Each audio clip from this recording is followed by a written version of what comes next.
We love Sonic. Sonic has been a staple of my youth ever since I thought Mario was kind of lame. And that Sonic was cooler because he was edgy and blue and could run really fast. Whereas some people end up falling out of favor with Sonic because you don't get to run fast all of the time. I'm a bit more of a refined Sonic fan. I'm okay with doing a bit of platforming every now and again. And I think Sonic Mania achieved the perfect balance. But how do the zones stack up against each other? We're gonna figure that out in the best way I know how.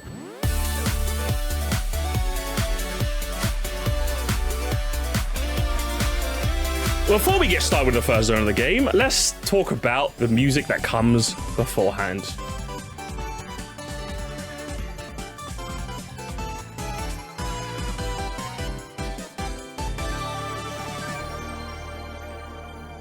Damn, doesn't that just give you chills inside? Don't you just feel good? Not you yet. It's not your turn yet. It's not your turn yet, introduction. Doesn't that make you feel good about life? Don't you just feel great about that? It's a nice little jingle. I couldn't not talk about it. It just makes me, it fills me with joy. Introduction, yeah. Let's leave it there. Remember, even though I might have put in the middle, remember the middle is A tier in this OST ranking. I'm gonna be shocked if I put anything here, if I'm being honest. I'm gonna be extremely shocked. So it only goes as low as C and A. I feel good. I feel good when I hear Discovery. Right after you click A on the title screen, though. We'll talk about the introduction after. Don't worry, I'm saving it for the end. But once you hit that main bit, the comfort zone.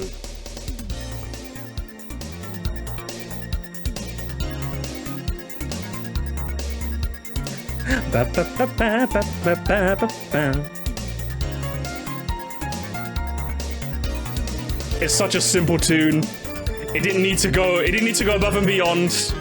You're probably gonna only hear the first 2 seconds of this.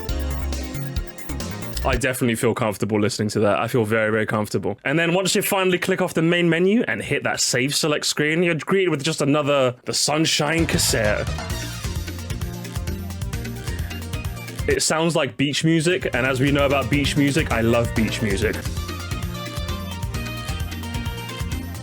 Little fun in the sun.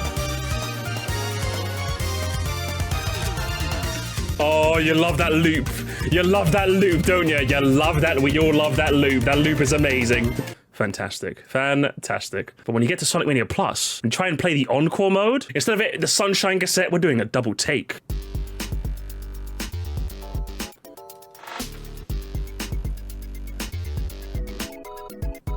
Boom.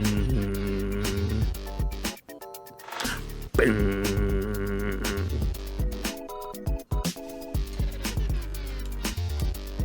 A fun little D. The first zone in the game is technically Green Hill, but if you paid for the Encore expansion, which obviously I had the funds to support the lovely developers in doing so, you get to hear the full rendition of Angel Island Zone. Ooh.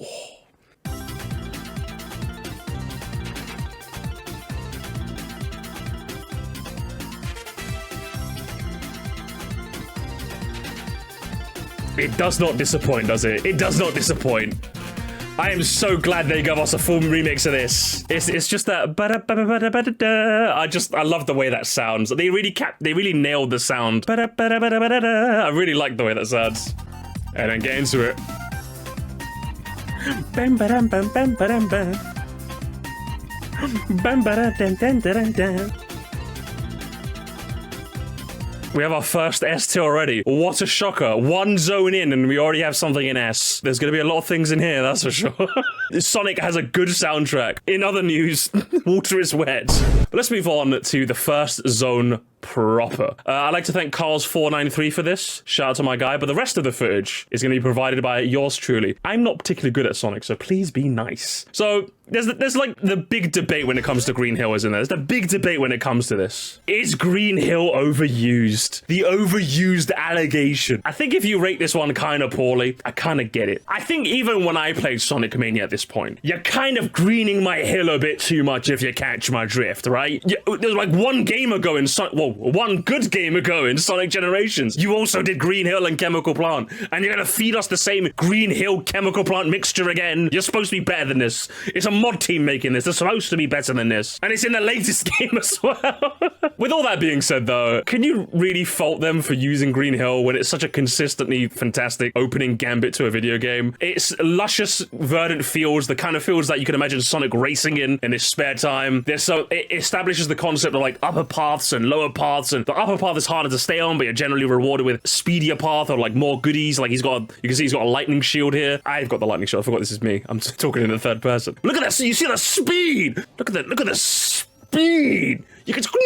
He does the. I love it when Sonic does the thing where like he does the Naruto run animation. I really love it when he does that. Let's talk about the bosses, because each zone has what, 2 bosses? They really went out of their way with the bosses. And then here's the first boss, which it's never going to be the most intricate. It's the first boss, but I feel like they do really well with this gimmick. The whole gimmick is one ball is spiky, the other ball is not. The one that's not is the vulnerable one. Yeah, obviously it goes super mega fidget spinner mode every now and again. It's a simple concept for the first boss. I think it works quite nicely. I think it's a nice fitting end to the first level, shall I say. And then once you get to the second zone is when they tend to, you know, spice things up a bit. What was Green Hill Act 2's big shining gimmick, you ask? After all that build up, now it's their time to shine. Can you believe this?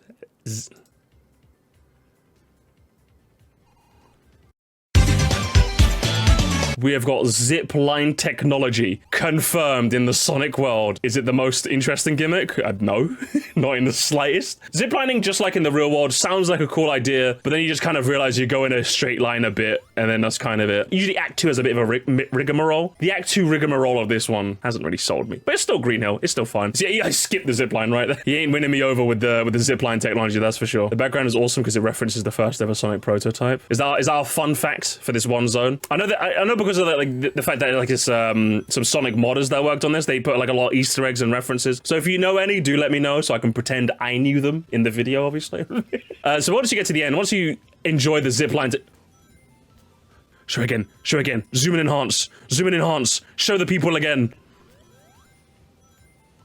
Craziness. But once you get to the end, you fight another boss. Death Egg? Can I confirm with the Sonic Andes in chat? It's the Death Egg, right? It's the Death Egg. I knew that all along.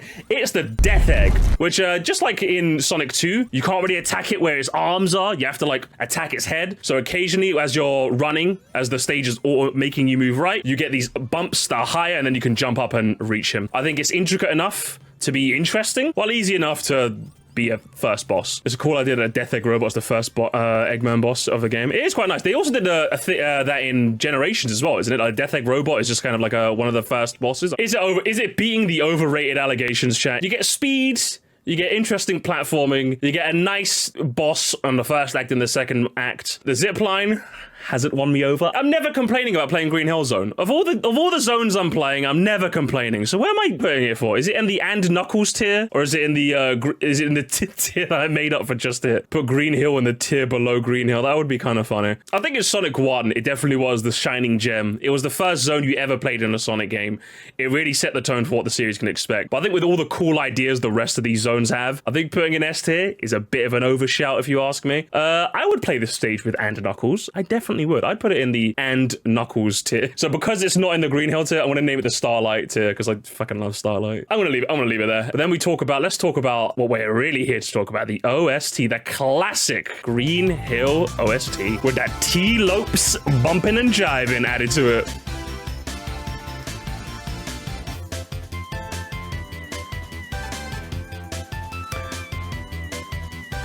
Like, there's just something that T-Lopes does when it comes to the sound of how he makes, like, because the iconic Green Hill theme, like, is always going to sound like the Green Hill theme, but just the brass as well, and the like, there's just something about the specific sounds he uses. The classic Green Hill one, is it overused? Have I heard it way too much? Maybe, if I'm being honest, but T-Lopes' spin on this is fantastic, I would say. I really like it. I'm jamming to this for sure. What about the mini boss theme at the end? Danger on the dance floor.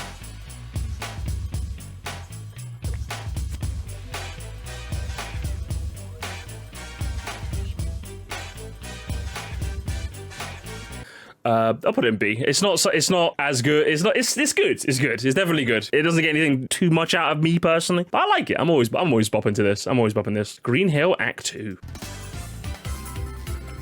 Damn.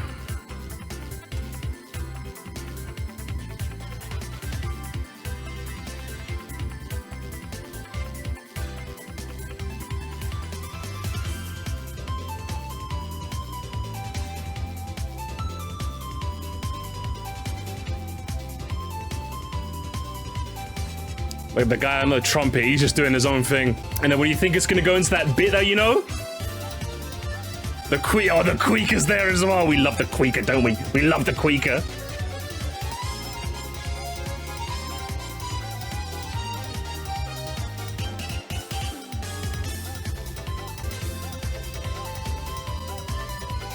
Once we're done getting green up in it, we're getting green up in here. Then we go on to, oh, no, it's overused. It's so overused. Oh, I can't believe this. We go on to the chemical plant. I think one thing that Sonic Mania did well, when it comes to Sonic games, generally like the green hill, the first zone tends to be the one where you can really get a lot of speed. And then it kind of like, I feel like, doesn't let you have enough speed as the zones go on. But I really like the fact that even look at this insane speed you get. I think something that Sonic Mania does very well is that they still give you that insane sense of speed as the zones progress, and Chemical Plant definitely has that in spades. There's so many sections where you just go really fast, and I really like that they did that. I think Sonic 1 especially, once you hit Marble Zone, you realize, oh, okay, this is where the game really wants you to do, this is the way they remind you it's a platformer instead of just a speed going fast game. But Chemical Plant has enough like these slower platforming areas while also giving you that sense of speed, and I really like that. One thing I don't like though, okay, I don't mind this platform section here. This platform section is fine, but do you know what part I think is bullshit though? It used to get me all the time. Like, I've played this so many times, I now get it. You're tempted to just kind of just sprint, right, as you would, because it's a Sonic game. But if you do that, this bit cucks you. This bit,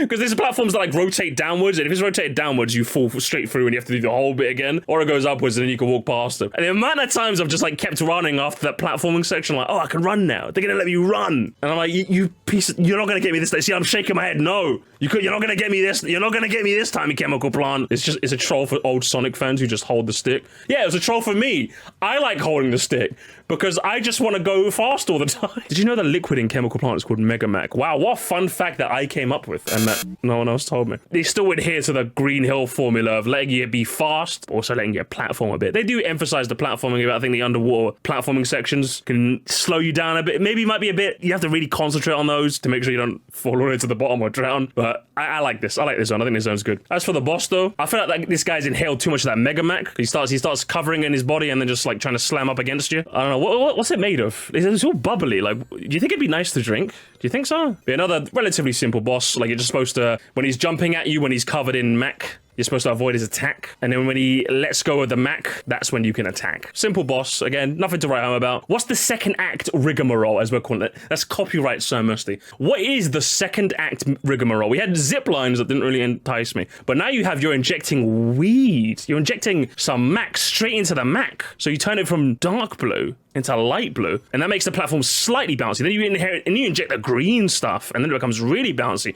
I'm always a sucker for when platformers teach you about their new gimmick in a safe environment before letting you go to the rest of the level. So good job, devs. You decided to teach me in a risk-free environment like you're supposed to. And here comes the other gimmick as well, which is the purple goop as well, which you can jump on to stick on, and then you can move up and down, etc., etc. That bounce especially. This bounce is really good. This is a really satisfying section. This one here, and you just go like diagonal down and boom, you like do a V shape. It's so cool. It's so cool. And then you got this as well, which is just a glorified teleporting thing. Most Sonic levels have that sort of thing. I like the second act rigmarole in this. I really, really love it. And then these things are, you know, they're just kind of whatever. You just pick a direction. I never know which direction is the right direction to go, so I just click a direction and hope for the best. But I like the second act rigmarole in this. I think it's an interesting gimmick. They use it quite nicely. The whole, especially like, again, when you have sections like this where you're supposed to like thread the needle, there's like spikes here and there's spikes right behind me here. You can't really see them though, but they're going to come into frame. Yeah, they're going to come, you see that there? This level is just really, really well designed. I really like this act of Chemical Plant. I think this act does I think Act 1 was just harkening back to Sonic 2. This act was really like coming into its own and showing you what it's doing. I think that's what most of this game tends to go for, really. But yeah, I like the second act rigmarole very much. Very fun. Very, very fun. You know what? I like Chemical Plant so much. I'm not gonna lie to you guys. I really, really like Chemical Plant. It's a fun zone to play. I'm gonna put it in S. I'm gonna put it in S if I'm being honest with you. I love Chemical Plant. It's just a very, very fun zone to play on. It's got that right amount of difficulty as well. Because Green Hill is always gonna be like baby easy. I feel like this one is just tough enough where like you can't just hold right over and over and over again, you know? But before we leave, of course, we're going to talk about the boss. I'm guessing somebody in this chat like must have went pog crazy the first time they saw this. I didn't, because I've never played Dr. Robotnik's Mean Bean Machine. Somebody playing this was like, oh my god, they referenced the thing! It's the thing! Oh my god! but that wasn't me, unfortunately. It wasn't me. One thing I do like, though, because it's the second boss, if you were going to make this reference, I like the fact that they made it during the second boss, because Eggman's AI is not that good, right? It's not that good. Even if you're bad at this game, you've never played it before, like I have, you're never really going to lose to Eggman. So it's a nice reference for people who care. It's different enough to get your attention if you've never played it, and it's interesting enough for people who have never played Puyo Puyo or Mean Bean Machine or what have you. I mean, I just like the fact that even Sonic is surprised. He's like, he's like, what's happening here? And then eventually, again, I was playing really poorly. Don't mind me. But like I said, you could play really bad and Eggman will still lose. But yeah, even though Eggman is a megalomaniacal genius, even he likes to play video games every now and again. I think we can all relate to that. I think we really all can. I fucking love Chemical Plant. It's such a fun zone to play. I really love CP Act 2. So many gimmicks added in. Such a, yeah, that's why it's just such a blast to play through. The Act 2 rigmarole is like really what sells you. One of the biggest criticisms of Sonic Mania at the time, it doesn't have enough of its own identity because like it borrows a bit too much from games past. What you get that's new is so good, you wish it was all of the game, right? So whenever you have a returning game, the Act 2 is generally where they like kind of impart their own design into it. So that's where the devs can really shine with their creativity. And the goop gimmick, the injecting goop gimmick, the vaccine straight into your vein gimmick is just so fun. I have such a blast playing this every time, every single time. I love playing this. So it's fun. Now let's talk about the other fun bit, which is the music. What is that melody? It's the Chemical Plant you know and love, baby.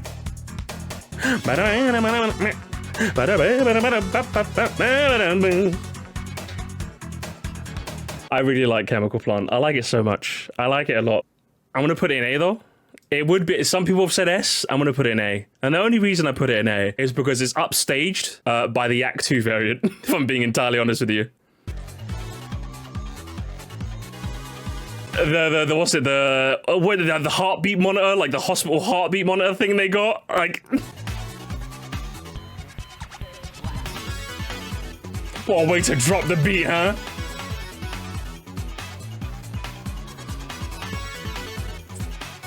We getting a raise with this one, chat. I think it's my favorite remix so far. I think it takes the king of S at the moment. The king of S. It just about beats Angel Island. I just love this remix so much. The Act 2s are really something else. Are really something else. And I just adore the Chemical. I want to pollute the ocean while this music plays. That's what I want to do.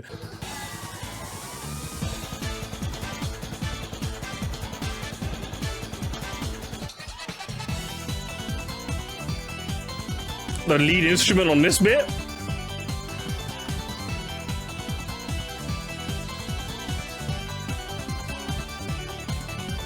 You would think this is like this could probably be like a final boss theme, but this is the music that we're gonna place beans to. It's needlessly intense, and I'm here for it. I'm all here for it. So we're gonna slap that in a Sonic Master class. Once we're done polluting the ocean, once we're done ruining the climate, we find the first original zone. It's the one, guys. So how quickly did you fall in love with this zone, guys? How quickly? For me, it was like relatively instantly, if I'm being entirely honest with you. Everything about this zone, just the aesthetic of like being like a big like city, the signs everywhere, the background elements, the TVs. I didn't notice this until I replayed this like literally earlier today. This guy here, this little monster, he like flies around taking your picture. The little camera flash there, like he flutters around and then like pauses to take your picture. This one here, look, I'll show you here. I'm like, do you want to get my good side? Do you want to get, Yeah, and he flies away like, yeah, okay, you got the picture, you know, literally. And then the Eggman crates as well. I don't know if they've been in a past Sonic game, but these like Eggman crates that like steal your ring, quite a nice element as well. Really sells you the idea that like this is Eggman's place. Egg TV. He's got his own version of Twitch TV called Egg TV. Would you guys stream on Egg TV? That little illustration of Eggman is just so charming as well. Sega Sonic Popcorn Shop. This stage just oozes charm. Like what could you say? What else could you say? It's just so charming, isn't it? But in terms of like game design, there's nothing here that like really like wows me. You know, like, but there's just so much charm just oozing from this level with like everything, like the film reels here, the Egg TV signs, the little like Eggman animation that looks like one of those like old Mickey Mouse cartoons. Like everything about this stage just oozes so much charm. And then you get to like the first boss as well, which is one of my favorites, I would say. Although I do think it's a little like BS. It's got a little bit of Donkey Kong Country in it. So you're auto running on this part, right? And then he fires missiles from his little launcher here. You can see the pattern. One element I like is that when he fires them, you can see the pattern in which they're coming at you. So like I think where the blue rocket's at the top and the two red rockets at the bottom, meaning the blue rocket's gonna come after you first, if I'm not mistaken. Yeah, the blue rocket's gonna come after you first. You gotta deflect the blue rocket back at him, and then you gotta do that 4 times, and then the fight is done. But then there's these like dips and grooves, or like these hills, which kind of mess up your momentum for jumping. I do think it's a little, I don't really like that, if I'm being honest. I think it's a bit unfair, because like sometimes you can be jumping, and then like a hill will completely ruin all your like the momentum that you made for the arc. I think it could sometimes be a bit unfair. It feels a bit unfair. Like right there, like it looked like I was gonna clear this jump, and then immediately that rocket just gets me, you know? Like I was like, oh, let me jump up, and then, you know, like I'm just like, what the hell? Like that's just, that feels a bit unfair to me. And I died, obviously. I did eventually get the hang of like, okay, after you're done with a hill or a dip, then you jump over. So it's nice that the game kind of taught me that. But like, I think for a third boss, I think that was a bit unfair. I think if they're in the same way, you can tell where the rocket's gonna come from because you can see the background. If there was like a background element or a foreground element that showed you whether like a dip is coming or a hill is coming, that would have been pretty cool, because they demonstrate that they can use the background to like hint things at you. So when they do it for like the hills or like the bumps, that would have been quite nice. I do think there's a little so I'm having so much difficulty hitting this rocket because like the bumps and grooves. I don't mind it as like an extra addition to the difficulty, but the fact that like you get not a lot of rings, like for example, when you're running like this, you don't get any rings. You can get to hit twice and that's it. And if the boss fight goes on for long enough, then you can actually deplete your ring count, which I think makes for quite a tense fight when you're playing it. But I think for a third fight, I think this level of intensity just might be a little much if you ask me. I really do like this fight, to be honest. I do like as a fight. As a third boss battle though, and I die again.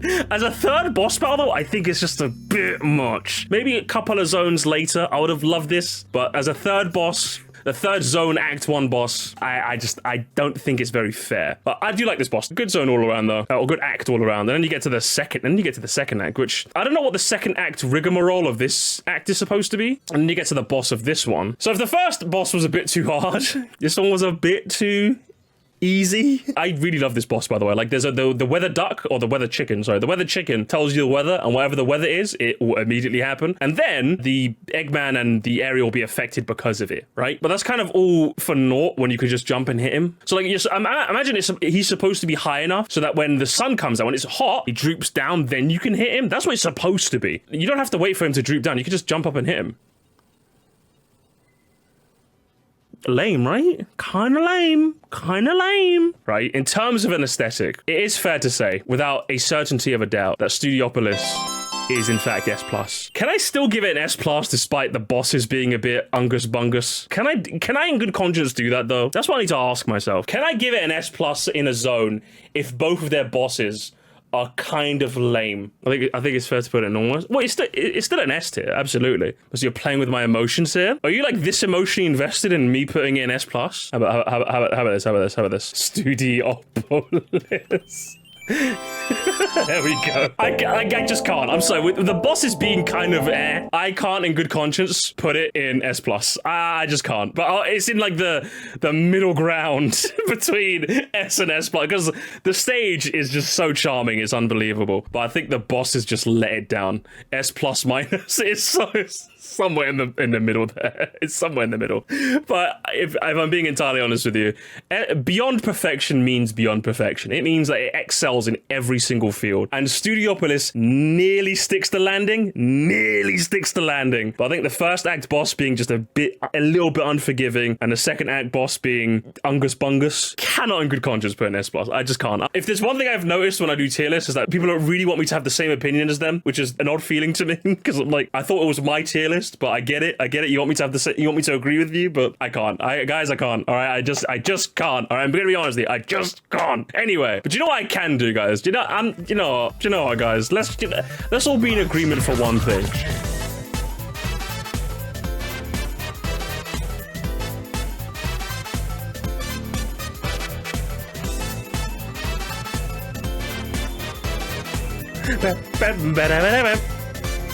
Piano Man, take me away!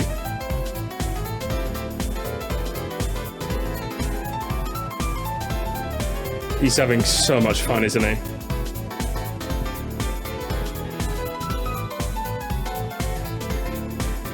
And then this bit here, The precursor.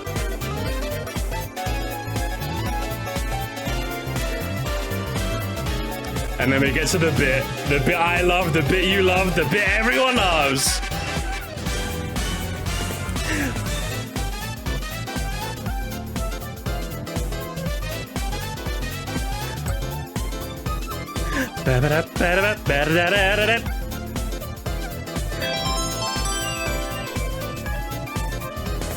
Yeah, there's a reason when I can't think of a music to use as my outro, I use this. There's a reason for that. Because Studiopolis Zone 1 is a thing of beauty. How do you top that? You don't. You match it instead.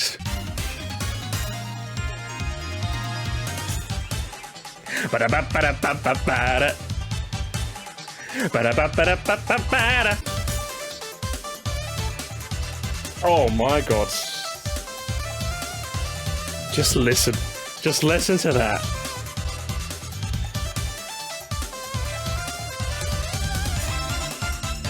Do the bit again. Do the bit.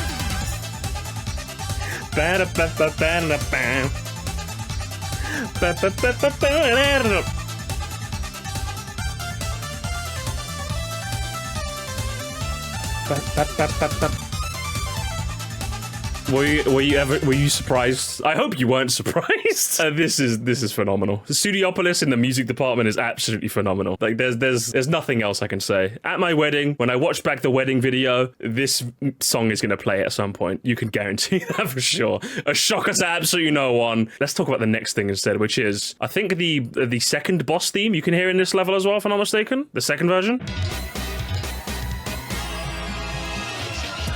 Once you.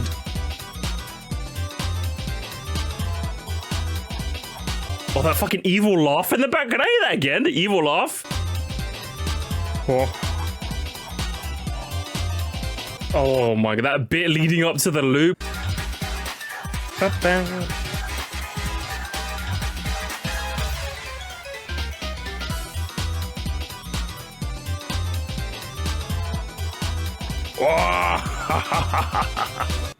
But yeah, let's talk about that. That was a good one. That wasn't that a good one. I love that one. I'm gonna put it.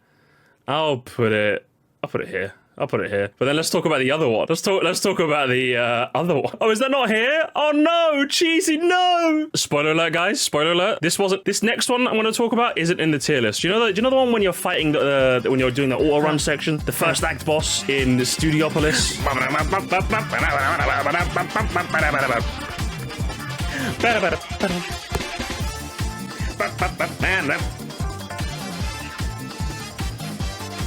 And again.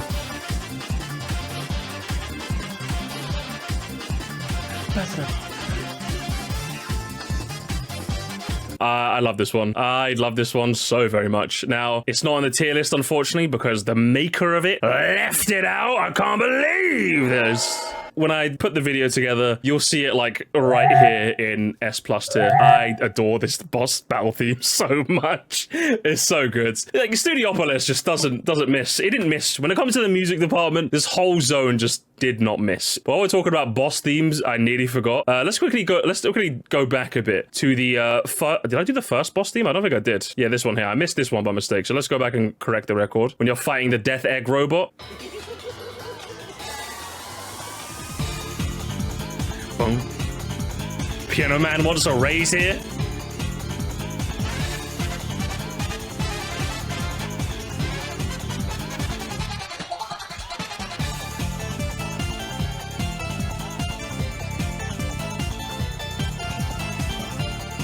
Man, this really feels like I want to murder a Death Egg robot.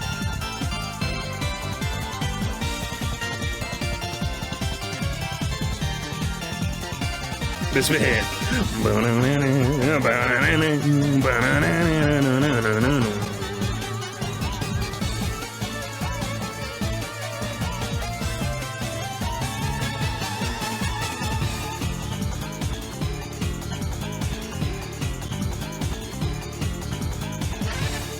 I'll leave it. I'll leave it. It's in the middle of a Sonic masterclass for sure. And that's all I'm forgetting for the moment. Let's move on next. So after you're done being a unfortunately easy boss, on the news station, the flying battery has returned. And back it returned, it has. The fact that you could get to go both inside and outside the ship leads to like different kinds of like game design. So like right here, obviously if you fall off the map, then you're dead for sure. But I like the variance between going inside and outside. Like it makes such a difference to how the level is designed. And I think it makes good use of that. One thing I do like, I don't know if it's in Act 1 or if it's in Act 2, but like, yeah, it's the lightning shield. I made good use of the lightning shield in this level because there's certain platforms that like you'll get magnetized to if you have a lightning shield. And then obviously you got the spinning wind, the spinners, the fidget spinners. I don't know what you call them, but I quite like this as a gimmick, a level gimmick. It's quite nice. Oh, here it is. Yeah, these paths up here. Because I had that, I could take an extra path to get another life, you know? And then I immediately lost the shield here, I think. Nice. Good job, Buster. You're a genius. And again, once again, you use the electricity, kind of determines the path you take in the level as well. I just like that they made good use of that.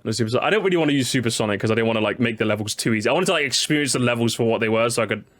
Good job, loser. So I can experience them for what they are. Maybe I should have used Supersonic there, maybe. Then I'd stop sucking so bad. But I think Flying Battery is solid. At least the first zone didn't really win me over, I would say. The first zone was good. But I think I would leave it there. And then I do like the fact that since in this boss, I had the lightning shield, I was able to just jump up and get him. This is another one of those okay bosses. Like the whole idea is that like it summons like junk monsters to attack you and it shrinks smaller and smaller. And as it shrinks, the platform gets higher so you can attack it. It's like kind of an endurance test. It's an okay boss. But then you get to the second act. The weather change. I really like the fact that when you go outside in this act, the weather is storming like mad. The skybox is purple, the clouds are going. It looks so much nicer, doesn't it? I didn't know you could avoid his shots with the lightning shield. That's quite nice. But I just like how cool this level is, honestly. It's low tier god weather. It almost makes you want to tell someone that they serve zero purpose. Almost makes me want to say that someone has zero purpose. Almost. Not quite, though. Not quite. But I think it's more of the same. The outside bit being stormy, just like, I think it just adds such a nice little bit of extra pizzazz to it, you know? But Flying Battery, if I'm being honest, it's not one of those zones that, like, wows me. It doesn't wow me personally. I love the whole inside-outside gimmick. But when I think, hey, I want to replay Sonic Mania, Flying Battery isn't one of the zones I'm replaying this for. It's good. I don't hate it. It's not one of the zones that makes me want to stop playing. We'll get to that later. Flying Battery is good. I think it's a good zone. It's a good zone. The spider boss is pretty neat. I like the whole gimmick behind the fact that you have to knock Eggman into the spikes. I don't know how I feel about the fact that you can kind of cheese it though. So since Eggman falls, since when you knock him, he falls to the ground, you can just keep bumping into him. He just keeps staying on the ground, as you can see here. I'm just constantly knocking into him. So technically you can do this fight while taking 0 damage if you don't even have to be that good. You just have to keep jumping at him like this. Do I like the fact that like you can constantly cheese him if you're active enough? I mean, I suppose it's okay, but it doesn't make for a tough fight, I suppose. Interesting boss, but man, it's annoying. Yeah, it's one of those... Yeah, no, just... Must you suck. I fucking suck at Sonic, dude. I lost to the worst boss ever made. It's a solid choice. It's a solid choice. I do like Flying Battery. It's a beater. I'm never going pog crazy for this zone. I have fun playing it. I enjoy my time here. I play this so I can move to the other zones. That's all I play Flying Battery for. At the very least, when you are playing Flying Battery, at the very, very least, you are jamming, aren't you?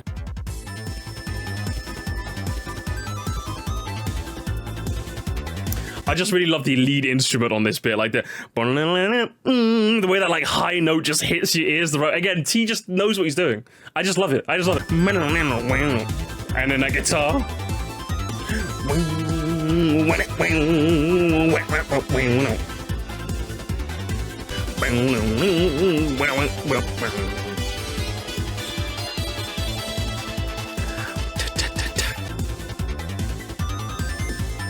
I'll leave it in the A tier. I'm jamming to Flying Battery. But once again, the Act 2 version is just, oh god.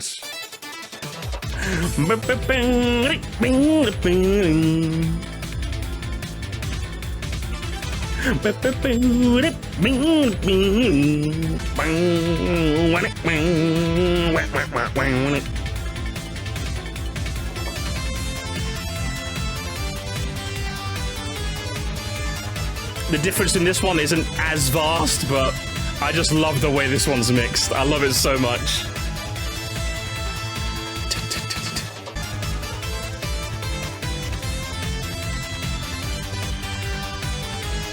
I fucking love Flying Berry. The music is at least nice. For a zone that's just solid, the music is, it doesn't disappoint. It doesn't disappoint. It really doesn't. A lot of the music doesn't disappoint in this game.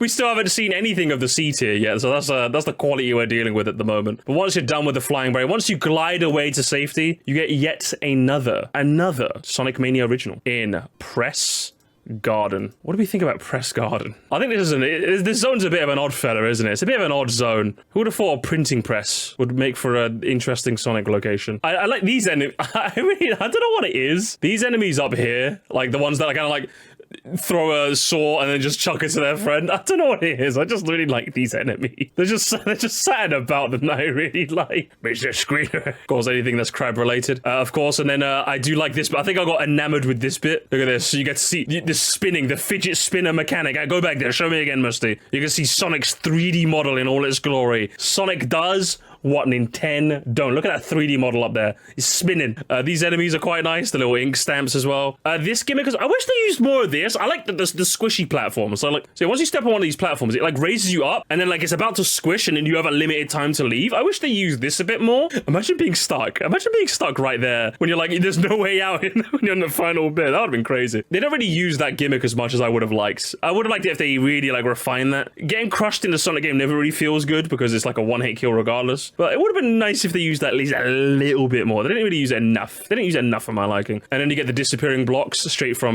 Mega Man, obviously. These random blocks that just kind of appear and disappear. I'm already acquainted with those, that's for sure. But it's a fun little zone, isn't it? So you get the boss, which this is another one of those bosses where I'm like, this game's had a couple of good bosses, a couple of mid bosses. This one is another just okay one. It does just involve like running and hiding, which is kind of lame if I'm being honest. So with this boss, the white boxes, he just shreds through. The orange-green boxes, if he hits one of those by mistake, his sword ends up becoming completely undone and then you can hit him. It's just kind of a waiting game. You're not really doing anything too interesting. You can just hide. You can literally just hide here and I just go in.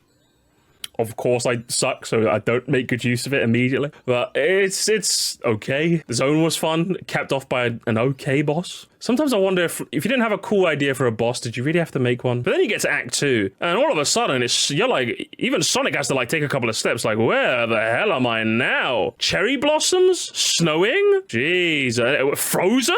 God, this is a far cry from that printing press building you were just in earlier, isn't it? This looks phenomenal. Also, shout out to Sonic Mania for doing an ice-related gimmick and not being stupid, because most snow levels tend to be really, really, really bad because of the horrible traction that ice gives you. But this is a snow ice level that didn't make me want to gouge my eyes out. Good job, Sonic Mania. Very cool. But it just looks so pretty, doesn't it? And then you got the ice block gimmick as well, which is kind of cool. A bunch of smaller extra gimmicks that are quite nice. It does look very pretty. Oh, look at the background. It just looks so good. I love that face. I love the face that Sonic makes when he gets like frozen. Hi guys, I think I caught the... Who wants a Sonic Icicle? Do you guys want a Sonic Icicle in your drink? Pun intended. What pun? Did I accidentally pun? It was intended. You know what? The pun was intended. This is the Mount Wario of ice tracks. But it's just, the gimmick, the Act 2 rigmarole isn't incredible. I think the Act 2 rigmarole comes from the fact that the stage just completely changes tone entirely. Instead of being in a printing press factory, you're in this like cherry blossom filled snowman's paradise. And I really like it. I just like playing on this. You get to the next spot. I like this boss fight is kind of fun as well. His whole gimmick is if he comes near you, he'll just like slash you and freeze you. So you have to catch him when he's doing his like spin Naruto jump in the air, and then he becomes stunned. Thanks Tails for teaching me that, by the way, because I didn't realize initially, and then Tails taught me, and then I realized how the gimmick works. But it's definitely a cool, and he throws like ninja stars that like split into like 5. It's quite a fun fight, I would say. It's not the most difficult, it's not the most intense, but I enjoyed this fight. It's a fight that was just enjoyable, you know. It's an enjoyable fight, so I'll give them that. At least it wasn't just like or mid. It was fun, and most of the hard-boiled heavies fights are, to be fair, except the one of them which I thought was okay, not that good, but we'll get to that when we get to that. Overall though, Press Garden overall, I think it's good. I think it's another good zone. I think it's another good zone for sure. I don't think it's anything stellar, if you ask me, but I have fun playing this. I don't hate play. It's the same with Flying Battery. Does it do anything phenomenal that like wows me? No, but I have fun playing it. It doesn't make me want to drop the controller, which can't be said for one of these zones down here, but we'll get to that when we get to that. The music. That like a printing press / source or whatever sound effect that is. Toby Fox got the idea of making like a phone ringing sound effect part of the music. They use like a saw printing press sound thingamajig for this one instead.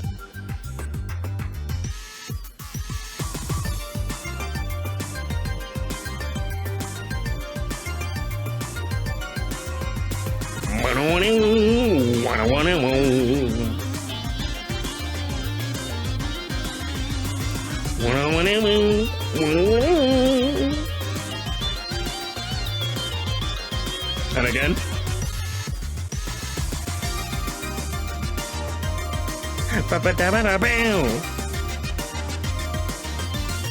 I adore the Press Garden 1 is just this so good. It's probably the highest S I can give it. It is. I love it that much. The saw sound effect, the guitar sound, everything just works so well in this. And then the second act is like, whoa, the Blossom Haze. Whoa, hey, Mr. Squidward, what a snowman's paradise. Oh. Feels like I'm in Japan all of a sudden. Whoa. What's going on? Whoa.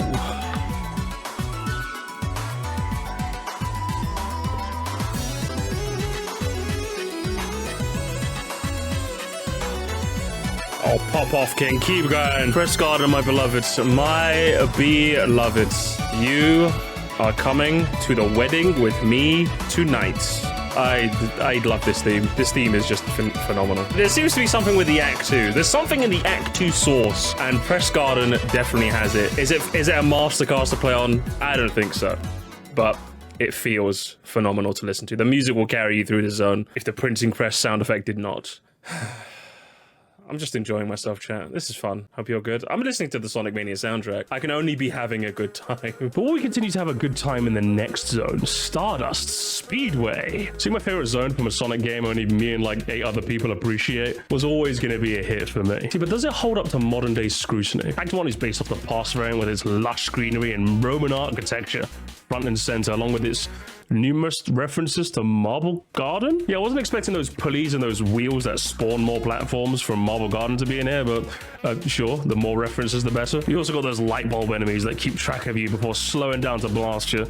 The more cautious player is bound to stop in place just to make sure they don't get hit, but a more seasoned vet knows that, hey, if you're going fast enough, there's no way they can hit you. Bye, have a great time. And one of my favorite touches is those egg capsules that you can break to drop some little planet flowers. But instead of being yet another Mania-style reference to the end of level transition in Sonic Ziddie, instead these ones spawn beanstalks that you can use to ascend to greater heights. It's a reference and game design. My favorite kind of reference and game design. Combine that with the speed this level is known for, and you just can't go wrong. And then you reach the end of the level where they do that trope that I find oh so charming when video games do this. But the end of the level boss is an enemy that you've already fought, but they just made it bigger. This guy ain't shooting a small beam of electricity anymore. He's got the whole fucking power plant on this side. It's nothing to write home about, but it's a nice Act 1 ender for sure. And after some more Sonic CD references, only the real gamers will understand. You're off to the present day where the zone takes on its more iconic golden tint, complete with that beautiful purple background. Those spotlights as well, lighting your way. It's the Stardust Speedway of the modern day. More of what you've already seen in Act 1 with the speed you know and love, except this time those great shooter things take like a second to assemble. In the past, they didn't. If that's not a commentary on the quality control standards of the modern day, I don't know what is. The level is also noticeably shorter. You can usually reach the end of the act within like a minute and a half or so, even shorter if you're pretty good at this. But I'd like to see it as the levels simply making way for the iconic fight with Metal Sonic, complete with him imitating your iconic Sonic finger wag, the same way he did in CD if you try to jump on him and attack him before the race starts. Another one of those references / Easter eggs that I simply can't hold because I'm running out of arm room. Metal Sonic Race in the original game was always a standout moment, especially since every other boss in the game was unique, to put it mildly. It always felt a little bit jank for a first time or a more casual playthrough. Like, it's supposed to be a race, but instead there's all these platforms that kind of jut around, and then there's these small curved walls, and then there's these straight up walls that you have to jump over. Especially with the screen crunch, it feels less of a race, but more of a, let me just see if I can make it to the end before Metal Sonic does, you know? Which is not exactly how you want a race to feel. You want it to be like thrilling and down to the wire, but it doesn't usually end up working that way. So redesigning the fight so it's get to the top before Metal sends you to the mat that was, I think, a very nice rework. Does it make it less thrilling? Maybe, but it makes it a lot more intuitive for a modern day audience. And halfway through the fight, Metal Sonic just gets tired and decides to take a seat and send his Game Gear looking brothers at you. More references, yes, more. And then you ascend to the top where Eggman is eagerly awaiting, chuckling, besides himself of glee, as he throws the Phantom Ruby at Metal Sonic to turn him into the big mode Metal Sonic. Yeah, fun fact, by the way, this fight wasn't actually like this before an update. Once you got to the top, a simple spike wall would form and start chasing you, with Metal Sonic attacking you the same way he did before. Yeah, it's fair to say I like this one a lot better. There's two things I really like about this fight, is that Big Man Metal has only a certain spot you can hit him to do damage, making you be a bit more precise with your attacks, but also that when he's running at you, the platforms behind him are also being eaten away. So if you get hit and don't manage to keep your footing, you can get sent behind him to an early grave. It creates that nice little extra bit of jeopardy that most boss fights in the Sonic series don't have, which I really think adds a little extra to this fight. But nothing you can't handle, of course. It's still a Sonic boss at the end of the day. And before you get any bright ideas of trying to grab the Phantom Ruby, this fella decides to knock it right at you. Cheeky. Very cheeky. So all in all, you have a zone that does everything that Sonic Mania has been doing so well with its adherence to speed and platforming. You have a zone that's easily one of my favorites in the entire series, an aesthetic to die for, and a lovely set of boss fights that any game in any series would love to have. This is a zone I cherish dearly, I really do. And it's without a shadow of a doubt that it's the best of the lot we've seen so far. Another W for Sonic Mania. As someone who really likes the original, it was going to take a T-Lopes masterclass to be able to top the original in my eyes. Is it something that he was capable of doing? Yeah.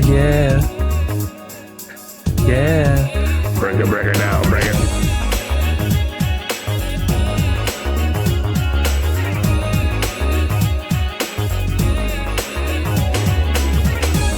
Is it a little bit disappointed that it was iconic? Never made it back. A tad, but hey, there's just something about that yeah sample that just fills me with the optimism of a Saturday morning cartoon, you know? Like, I feel like I'm about to run down my carpeted stairs and get pancakes from Mother Dearest and watch Pokemon a marathon in the morning, you know? There's just something. It's got that energy about it, and it's absolutely irresistible.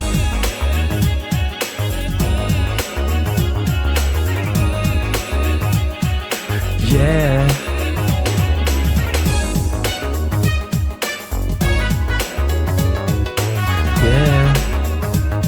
Yeah. Yeah.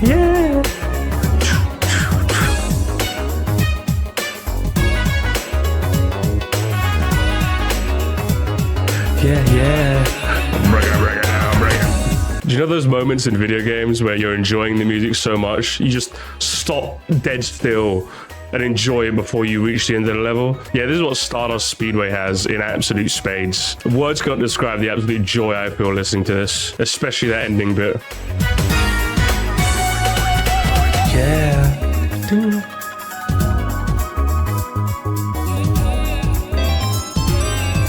Break it down, break it. Yeah, there's absolutely no doubt where this was going. Are you shocked? I don't think you should be. But then we get to the real question. Does Act 2 follow up quite gracefully?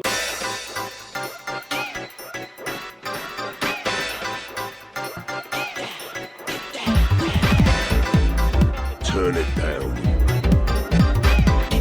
Boy, didn't you hear me? I said, turn it.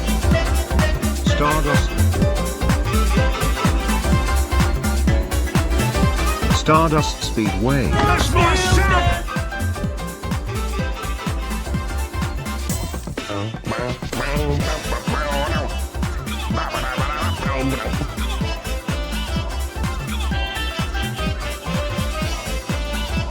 It doesn't have that level of serene peace that the original does, but the Act 2 variant does what Act 2 variants like to do. It has the Act 2 sauce about it, you know? And I really, really like it.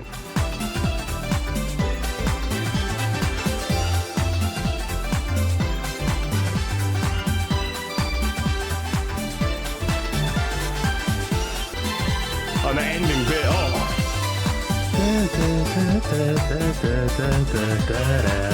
a simple loop. I absolutely adore it. Not as much as the Act 1 variant. I think it's one of those rare instances where the Act 1 variant actually wins out, but it's still an S+. Are you joking me? Of course it is. I think even the most passionate Sonic CD dislikers would at least be a little disappointed if Stardust Speedway didn't reference the at least a little bit. And that's, of course, where Metal Sonic has us covered.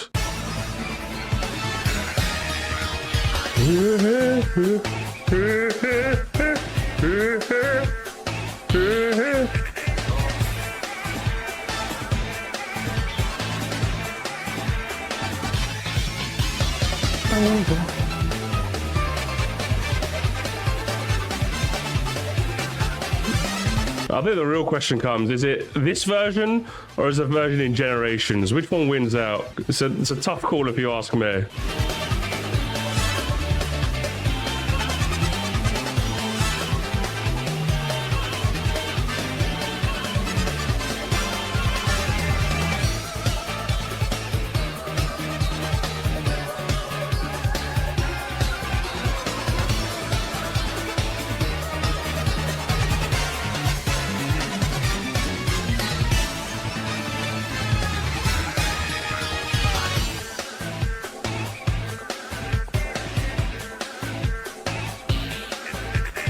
Yeah, you just can't go wrong with this, can you? You just absolutely can't go wrong. And I think its placement is gonna reflect that in tune. Was it ever going to be anywhere else but S+? It's just an S+ sweep for Stardust Speedway. It really is. So after turning metal into scrap, Eggman sends us on our merry way once again. He could be sending us anywhere. Labyrinth Zone, Metropolis Zone, Sandopolis Zone, to Sonic 4. Huh. You know what, I'm okay with this. Hydro City, or Hydrocity if you're one of the cool kids. It was a zone that was always going to be fighting an uphill battle. As someone who firmly believes that Super Mario Bros. Is designed to be a bit quirky chungus and adding an underwater level for a bit of variety caused a nuclear fallout to the platforming genre that took nearly 30 years to recover from, Hydrocity's inclusion at first definitely left me wincing a tad. But it does a solid job, not just in spite of the water, but because of it in some places too. The water currents pulling you along with those gravel poles so you can adjust your landing, the bubbles with fans to alter your direction, and the pulleys to adjust the water level all add that little bit of variety to the level design that makes the pain of the water just a bit more bearable. And also them fixing those air bubble spawner things just made this level a lot more smoother too. We've all been in that situation. You know the exact what I'm talking about. And it's fair to report that there was minimal instances of that in this zone. I even decided to like play auditor and like stand in front of as many of them as possible just to time how long they spawn, and they decided to they passed the test. Let's put it that way. They passed the test. Now, before you catch me glazing the water too hard, if I could press a Squid Game style button to just get rid of all of them, yeah, in a heartbeat, no hesitation. But I'm not exactly hating my time here neither, which is the best compliment I can give to a water level. And it turns out the Act 1 boss is probably one of my favorites in the game as well. How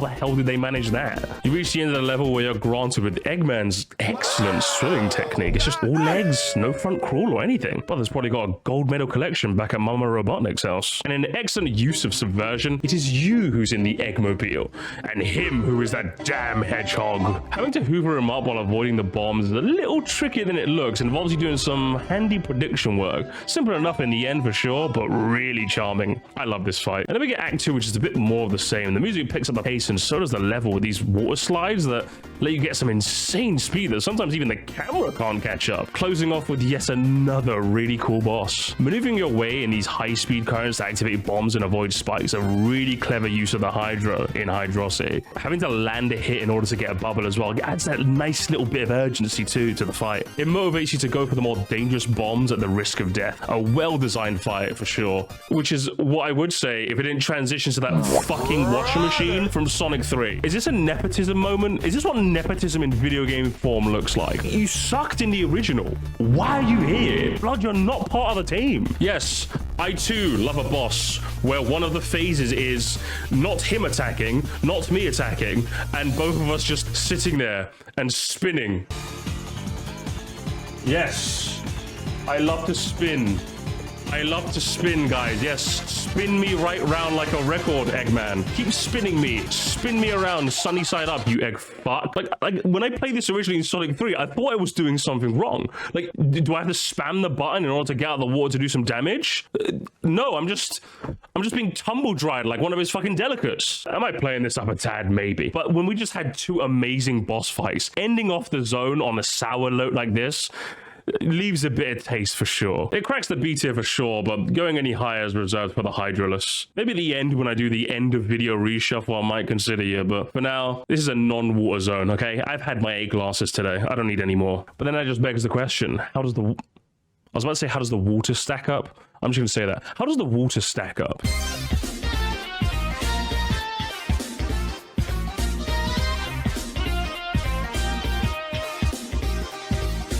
It's just got that Sonic Mania swagger that you're here for, you know? Like, does it do anything mind-blowing compared to the original? Not particularly, but it just has that feeling about it, you know? Especially the ending bit coming up here. Like, if I had to be stuck in a Hydro City or a Hydrocity, you could be doing worse, you know?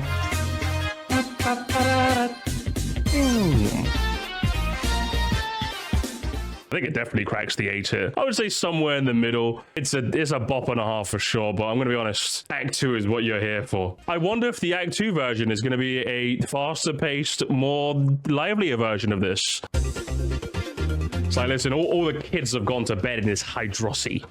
It's time for the adults to start jamming.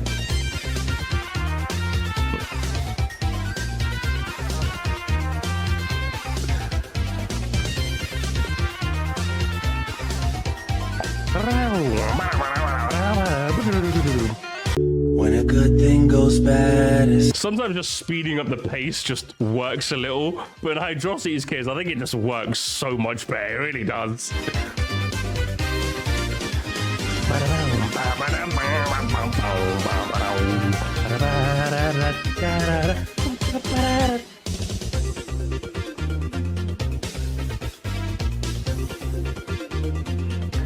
Yeah, it's another Sonic Mania masterclass here. Definitely going into the S tier.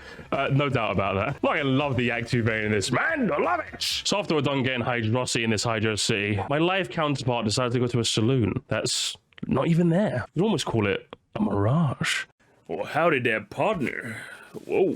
Oh, Knuckles should have had his cowboy hat on this level. He should have had his cowboy hat. Why didn't he put his cowboy hat on him? Why would they do this to him? When I say I like Mirage Saloon, not really the first act, if I'm being honest. Don't get me wrong. Sky Chase in, was it, Sonic 2 was, not that fun. And they tried their best. Sonic Mania, I have to give you props. You tried your best when it came to this. Jesus, I'm getting harassed by these eagles. You tried your best to make this zone, this type of gimmick fun. You really did. You really did. Did it sell me though? Not particularly, if I'm being honest. Not particularly. And even the boss is actually quite creative, like what they do with the boss. Oh yeah, you go on the train as well. Like the train, again, it's got a lot of that Sonic Mania charm you've come to expect. And then you get a bit of platforming by jumping on here. You do a little bit, but like once, literally it was 30, I skipped 30 seconds in my clip and we're already back on Sky Chase. As I said, the boss is quite creative because like he comes at you from like the foreground, the background. It's not really something that they do often in Sonic, if they've done it ever in 2D Sonic. So it's kind of creative enough, but when it comes to Sonic and Tails version of this act, I can't say I'm too impressed. This is quite charming though, right? Once you hit the sign, you'll notice that it's kind of like hovering there and you're like, wait, why is it hovering? Like I'm in the sky. What's going on here? Why could it possibly be hovering like that? Like, whoa, oh, it's the guy. He was on his head the whole time. What the hell? What the? Fang? Fang the sniper? Damn, partner, he just shot me down. I guess we're doing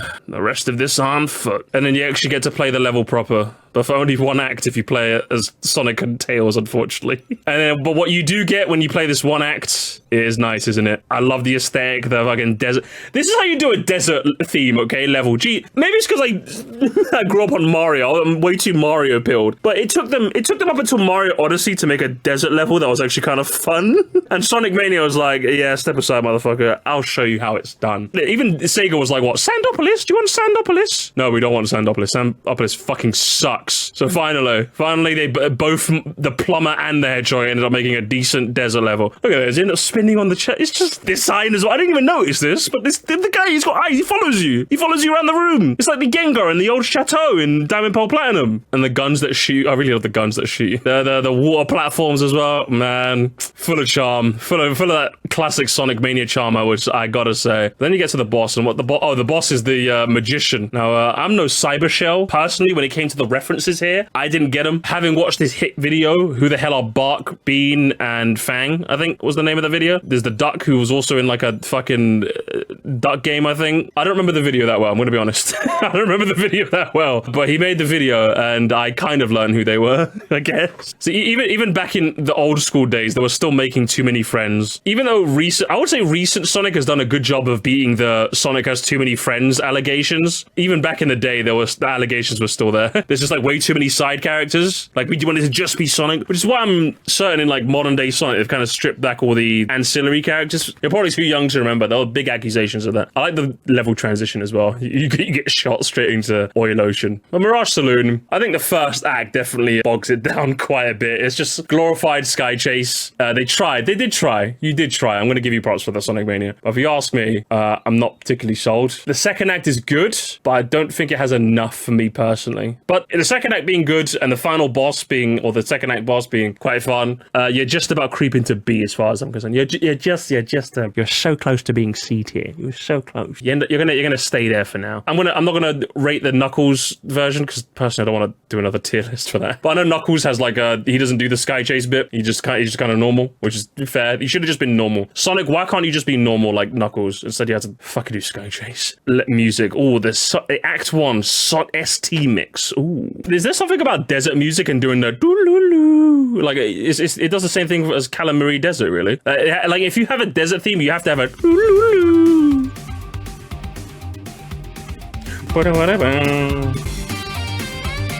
Yeah, partner, yeah. Bring out them electric guitars. We don't use no banjo in this house.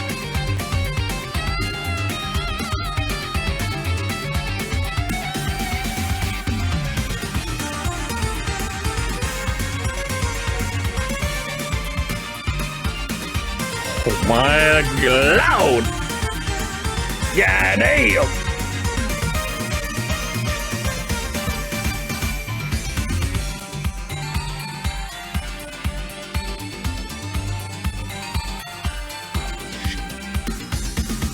Oh, does it not go hard, gamers? Does it not go hard? Fantastic, if you ask me. Oh, where do you go though? If you're gonna be S, how S is you? I'll put you there. You're kind of S. You're kind of S. What about the Knuckles version? Knuckles are the K mix. Yo, we're gonna slow it right down, gamers. Oh my God, I completely forgot that was in this. Sheesh. No, go back and do it again.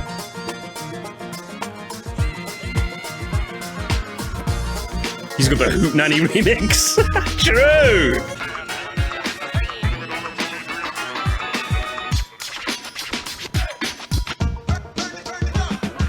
I like it better than the ST one. I love the sampling. I was imagining the sampling in this song in particular. Oh, but the sampling over as a whole in this game is phenomenal. But in this track, it really shines. Big fan of it. And then it gets to the act of the Rogues Gallery.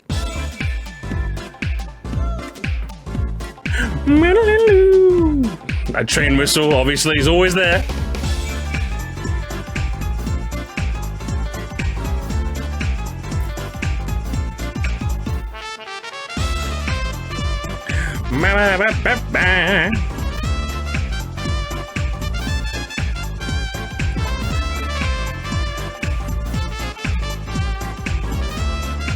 I'm getting mariachi band vibes with that trumpet. Personally, prefer the K-Mix better. I think I prefer this over the Act 1 variant. And that piano as well. I'll leave you there. I'll put you there. I think there is fine. None of them crack into the wedding playlist, but masterclass is all round. A masterclass performance, if I do say so myself. But once you're done, getting is again wild style with that pistolero. You end up shooting off straight to oil Ocean. What do you guys think about oil, ocean? I should probably keep the cowboy hat, and I guess it technically fits, you know? Americans do love their oil after all.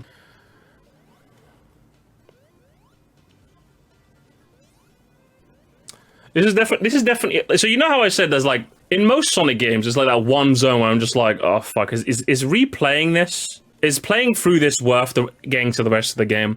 I think Oil Ocean is where I start questioning life, because I don't think it's not atrocious, right? Let's clarify. It's not atrocious, but like level design wise, there's nothing cool that it does where I'm like, whoa, okay, geez, like yeah, you got these platforms that raise you up. You got like the oil cap, like the flame caps that like raise you up because like they explode. You got the octopus robots that just shoot stuff, like they jump and shoot stuff. If you get a flame shield and you go on the oil slide, the whole slide becomes inflamed, which is quite cathartic to see. But overall, I don't think we're quite making out the hood, at least not with Act 1. But then at the end of Act 1, you fight fucking, I don't know what his name is, fucking Mechanic Man Steve over here. He's just really pissed off. He's like, hey, I was working here, and you damn interrupted my work you did. What are you doing here? Are you even fucking forklift certified? I can't believe this. I'm gonna write you up after, and he's dead before you can even do a write-up. But then as he dies, the whole place gets caught on fire, which considering it's the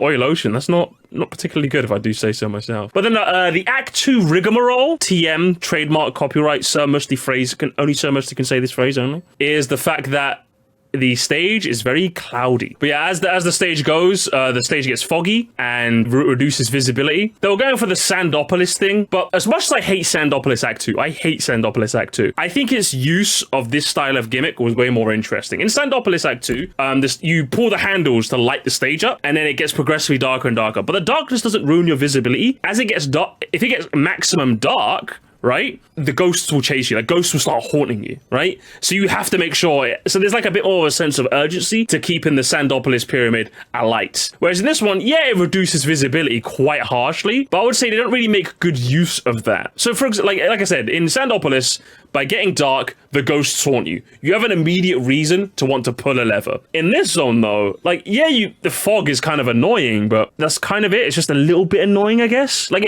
I think you could go the whole level without pulling a lever, and I think you'd be fine. It doesn't reduce visibility so much that it stops you from making progress. I guess doing the submarine thing here is kind of cool. It's a cool gimmick. Yes, it's never so bad. Like, I think this is as dark as it gets, right? You can quite comfortably see, I would say. I mean, I might not be wearing my glasses, but I think you can still quite comfortably see in this darkness. What I would have liked personally is if the enemies in this act were like red colored or like camouflaged somewhat with the fog. So the whole like the sense of urgency you get by pulling the lever is you don't really get good visibility on the enemies because they're camouflaging inside the smoke. You can still see them if you look, but like for example, this horse here, like if he was a bit like tinted red, so like it would be harder to see. So you could like, oh shit, I missed him. It'd be harder to see. I guess that enemy there kind of goes by this gimmick. You saw that enemy. There was an enemy right there. This guy, enemy there. He goes by that. But like I would have liked if the octopus did, and what have you. You know, the cloud drains rings. That's pretty annoying. Does it drain rings? I actually didn't know that. But considering in a Sonic game you need only one ring to be fine, I would say reducing rings isn't that detrimental. If I'm being honest, considering the abundance of them. I would have liked if they if they were going to reduce visibility. I would have liked if they did more with the gimmick. You know, I would have liked if you did just a bit more. And then after you're done with the most mid rigmarole in the entire game so far, you get the worst boss ever made. Now, I'm fine with bosses being like slow paced, but like this just really takes the fucking cake. The boss pulls down some platforms. He becomes visible now. Okay, here we go. So you get a hit on him. Boom. Okay, now he's gone. Okay, so now I have to wait for him to come back up. So okay, here we go. The platforms come back up. Okay. He attacks you with like a tentacle thing. Okay, all right. Then a laser comes out. That's really easy to avoid because it only shoots twice. And then he starts pulling more platforms down, and then now you get another chance to attack him, right? And then you have to do all of that again. It's just really slow paced and just not really that interesting if you ask me. Especially for like what zone number is this? This is zone 9 in the game, and this is what you're rocking with, really?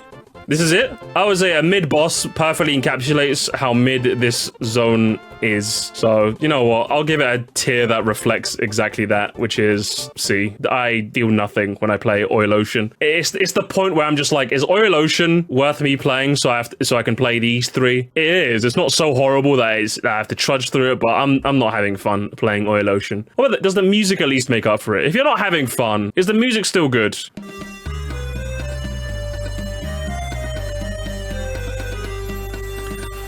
Bada bum bum bum bum. Bada bum bum bum bum. Bada bum bum bum bum. Bada bum bum bum bum.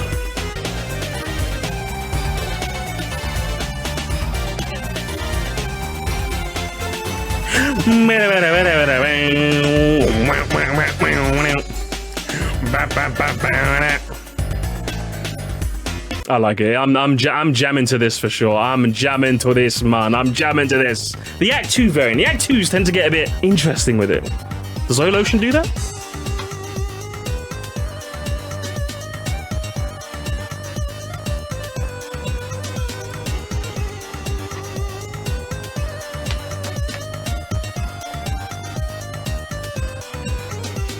I do like that they like, I don't know what you call it, but like, you know, they quickly change notes. I think that's like a cliche of like desert music, you know? I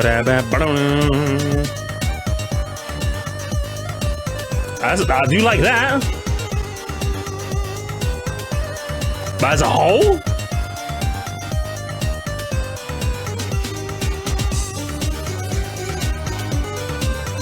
It's good. But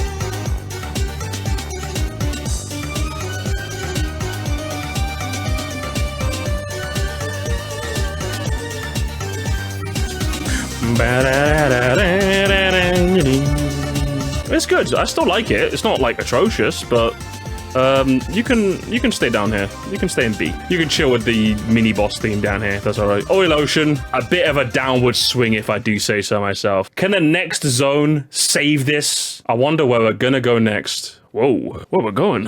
The ship is taking us. Where they're taking us to? It better be a good zone. Oh no. Just take us back, please. Take us back. Take us back. Oh no. Oh no. Oh la la la la la la. Hang on. Hold up. Pause the jazz music stops. I love Lava Reef.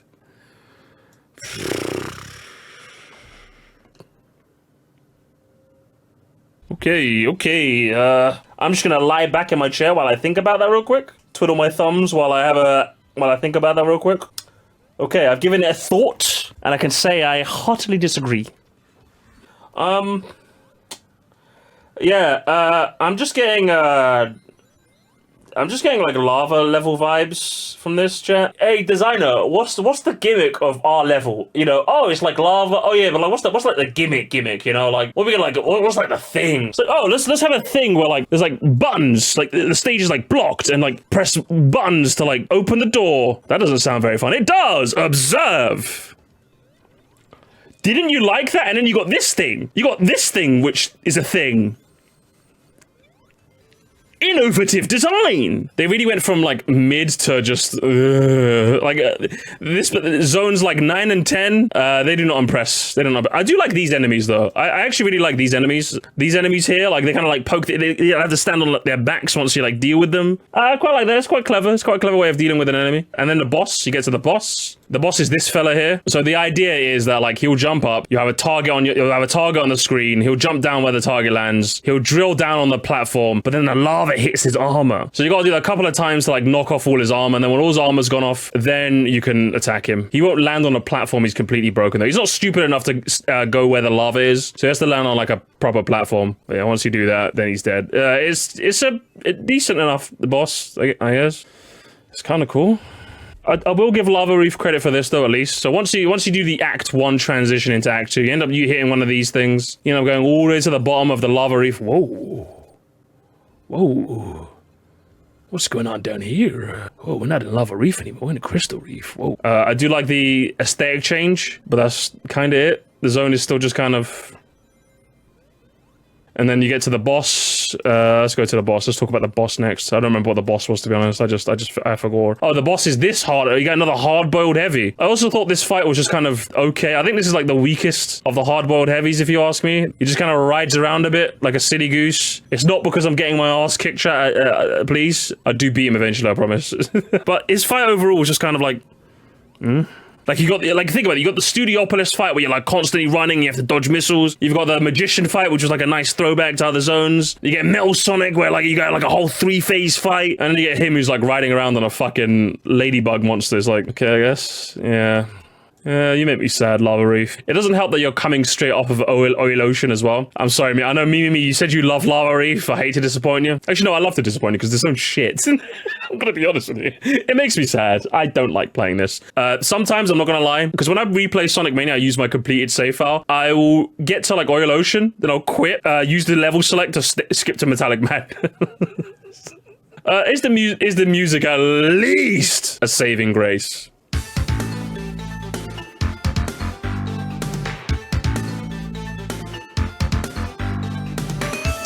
That drum guy putting in work. He's putting in work.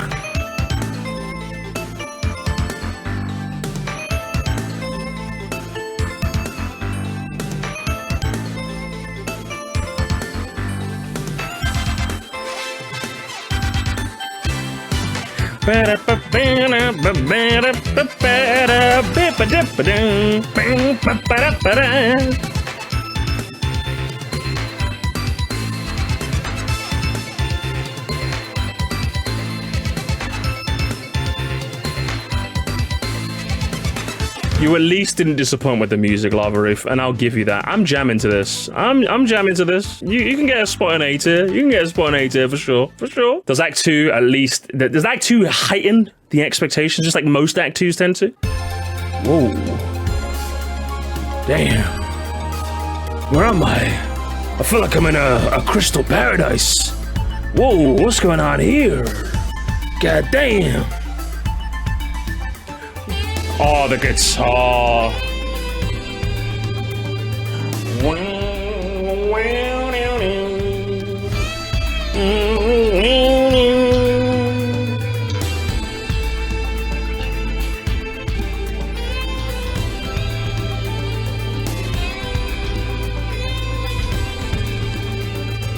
I like you, Lava Reef. I'm not gonna, just for this. Everything else sucks though. You weren't invited to the party, Lava Reef. I'm at least somewhat glad you're here though. I'm at least somewhat glad. So what's he done, lavering up the reef and stealing a bunch of crystals? You get to the oh man, the Sonic CD in me is filled with glee. Whoa, what's that over there? And then it takes us to Metallic Madness. And just like the original Metallic Madness, it's completely bullshit. Because the moment you start the level, you start running.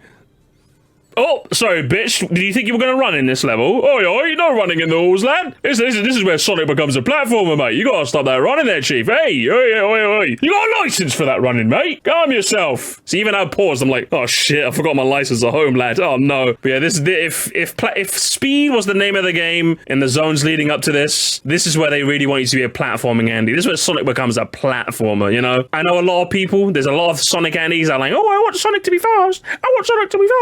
I like the way Metallic Man, it does offer you some speed opportunities, but I like the fact that this is like a real creative platforming challenge. You get to go into the background as well. That's the gimmick of Act 1. Both acts have a gimmick in this zone, which is quite nice. It's quite a nice touch, isn't it? Like, is it mind-blowing? No, but I love it. I liked it when they did it in Donkey Kong Country Returns, and I like it when they do it here. I just like that. It's just nice. Background is nice. Either the background is the good future. That's a nice touch as well. I noticed that too. It's a nice touch. No running in the halls. You really got to pay attention in this level. Hang on, sorry. If you could be any enemy in the Sonic series, the last enemy you want to be is this guy right here.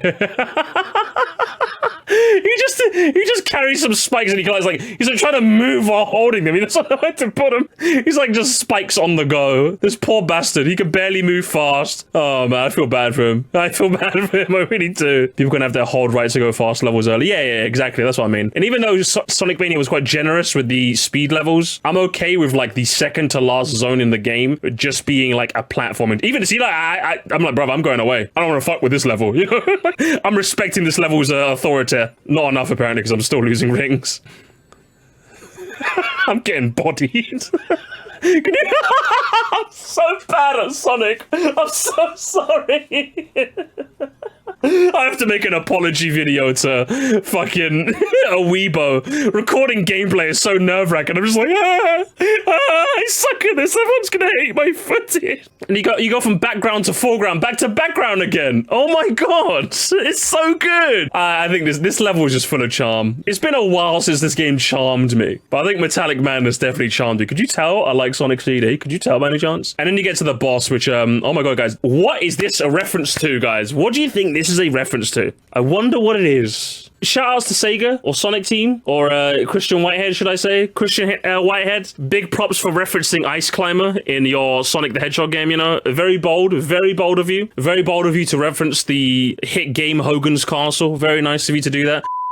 And then we get into a pinch mode where like he's just crushing you really fast. He's crushing. I quite like this pinch mode. It's quite nice. It's a nice reference to Sonic 1, and I think it kind of mixes it up a bit by I nearly got crushed there. It kind of mixes up with this like second phase. I quite like this. A nice callback, challenging-ish. You got to be patient with it, just like you had to do the whole level. I think Metallic Madness Act 1 is it a good one, chat? Is it a good one? Don't answer that. I'll answer it for you. It's a good one. Then we get into Act 2, and what is the Act 2 gimmick, guys? I wonder what the Act 2 gimmick is. Man, if they make Sonic go really small, I'm gonna hate this game. Oh my god! Tiny Sonic with a disproportionately large head.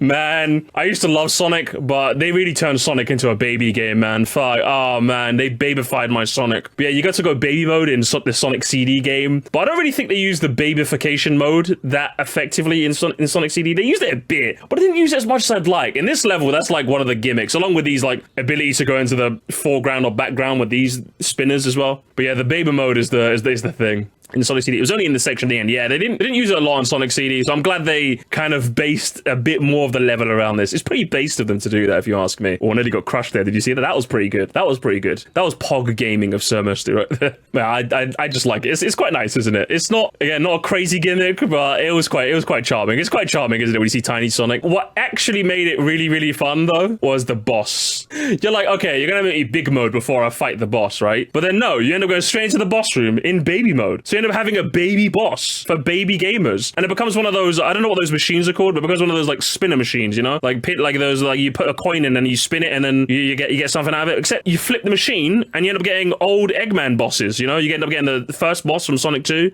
Marble Zone boss from Sonic 1, and you end up getting like Amy, of course, old design Amy as well, obviously. This is quite a fun boss. You know, not big on the difficulty front, but like again, just full of charm, honestly. Maybe it would have been nice. I think considering the level was difficult enough, I think easing up on it for the boss was not the worst call. And then if you did run out of rings, he has one final attack. You gotta hit him one last time. So if you were out of rings, he could have hit you for one last hit. And there you have it. And then there's Metallic Madness. What a charming zone, eh? What charming. I just love playing Metallic Madness.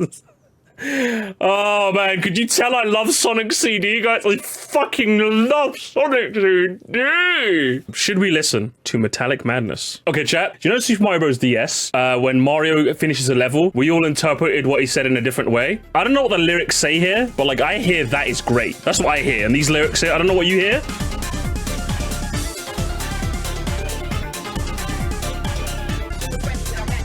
You hear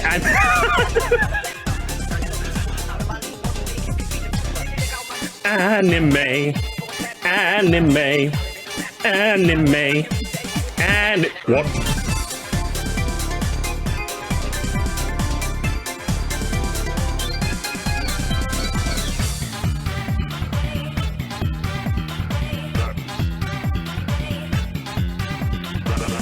Damn, I didn't know T-Lopes was a weeb.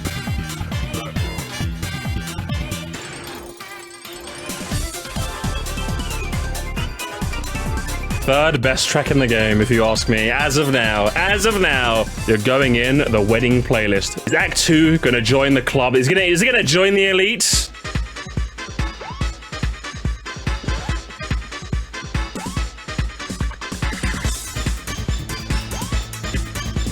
The police siren sound effect, the record scratch.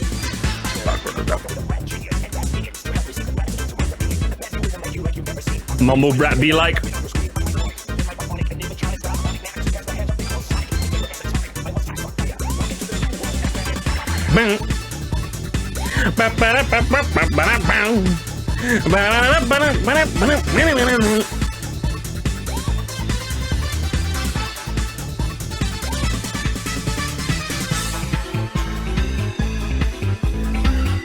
You hear that sound there? And then here it comes. Here's the bit, guys. Here's the bit. Oh my god! Sax, man, take me away, man. Take me away.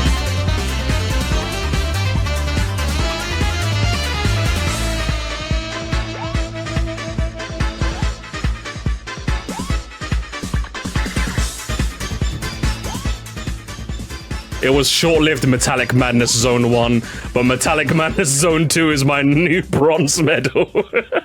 Bruv, how are you gonna go from fucking Lava Reef Zone to this? In like one act apart from each other. Jesus Christ, my man. But once you're done getting all Metallic Madness up in here, you get to the final zone in the game, which I think has the coolest name of any zone in the entire series. Titanic Monarch. Look at that. Look at that introduction as well. Look at that. I thought I was done. I thought Metallic Madness was the ending. Oh, just even the first screen of the game. Look at this. You got the banners flowing, the trademark Eggman red color here. These fucking things, these little bumpers, this thing here. Man, I like it. I like it, chat. And these enemies as well. I think this is probably one of like my favorite enemy designs in the entire series. This enemy here. This fucker here is like probably one of my favorite enemy designs in the series. Like he throws out something like a net, and then if you stay within his range, the net will close in and attack you. But if you escape his range, so like you got to choose: do you like go back and kill him if you're gonna go too slow, or do you like outspeed him? In a lot of instances, you can outspeed him, but then you got like the fan here that's blowing you within his range still. This opening gambit is quite nice. I quite like it. But like I think that's probably one of my favorite like enemy designs in this. And then again, there he is again. You gotta be careful. I was just like panicking to avoid him. I want to beat the bad at Sonic allegations. You know, See, this is when, have you ever seen a moment in a video game where you're just like, you know what, this is above my pay grade? And I think this is the moment where I realized, because I saw this thing here, but I'm like, if I spin dash, I'm gonna hit those spikes. You know what? This puzzle is above my pay grade. I'm just gonna go. I know when I've been beat. A fair man knows when to walk away. I don't think this zone is as climactic as the Death Egg zone. I don't think it is as climactic. That is a fair statement. But I think like visually and design-wise, this has got to be one of the best like final zones they've made, right? It's got to be. Then Act 1, again, Act 1 is just kind of like warming you into it. Like you're just like, it's got a couple of, and I'm sorry.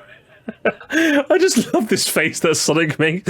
So Sonic jumps into a sidecar of this like on rails like roller coaster fucking bumper car thingamajig. I'm just like, Sonic, why did you jump into a stranger's car? Now he's just gonna drive you straight into the wall. Like what did you expect?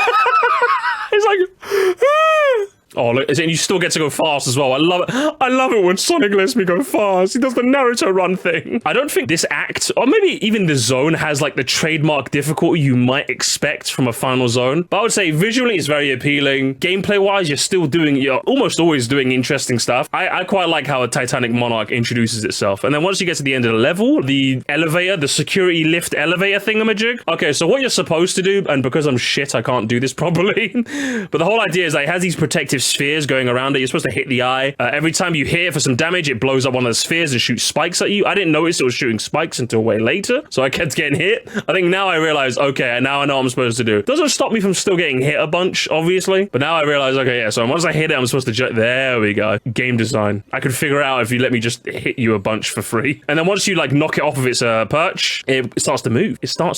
It latches itself onto like the floor or the ceiling, depending on which way the lift is going, and it does some damage to you. It's a simple enough boss, which I took at least you can't cheese it by hitting it constantly. Like when the lift is going up, the gravity's high enough where you can't just hit it constantly, so you kind of gotta wait until like you get an opportunity to hit it. So when the lift is moving downwards, you get a chance to hit it. Of course I missed. Eventually I killed it, guys. Eventually I'm good at Sonic, I promise. I think this boss was quite fun. It was 2-phase, interesting enough gimmick, and then we get into Act 2. Should we talk about Act 2? I like what Act 2 did. I think Act 2 did something quite clever, which I don't think you get from a lot of Sonic games. Once you like play into the level a bit, you kind of get into like a hub area, and from there you have like 4 different like puzzles you can do, and you have to beat each 4 of them in order to unlock the final section, essentially. I don't know if much Sonic levels do that. I can't think of any off the top of my head. Is it coming up here? Yeah, it's coming up here. So here we go. Then you pick one of 4 directions, you beat the puzzle, and as you've seen, I don't know if you've noticed already, but like they introduced this like thing, this like mist, this misty purple zone thing, where if you go into it by mistake, like over here, you can see the purple mist. If you go into it, it kind of resets your progress. So it kind of avoids you just kind of like mindlessly, like I avoided it there. Stranger danger again. But if you hit the purple mist, then you end up getting sent a bit further back than you would like. So you kind of have to really pay attention with this platforming section. It's a platforming section that like And of course, I'm just going to keep trying to speed run because I think I'm a speedrunner. So I'm just going to keep jumping. And I'm going to keep hitting the purple fog. Because you're a genius, Misty. You're a genius. So try again. Misty, you got to slow it down. You got to slow... The game wants you to platform. You can't... You're not fast. You're not... For the love of God, just slow the pace down. You're not fast! Eventually, it took me a while. It took me a while. But eventually I figured out, okay, you can't... I'm such an Ungus Bungus, I swear to God. There we go. See, now I'm learning, chat. I'm learning.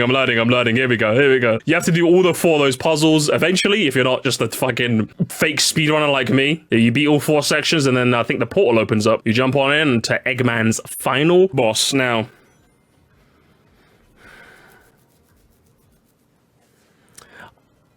Personally, guys, I'm not a game designer. You know me. I like to play games. I don't design them. Personally, though, it's just me. This is just me.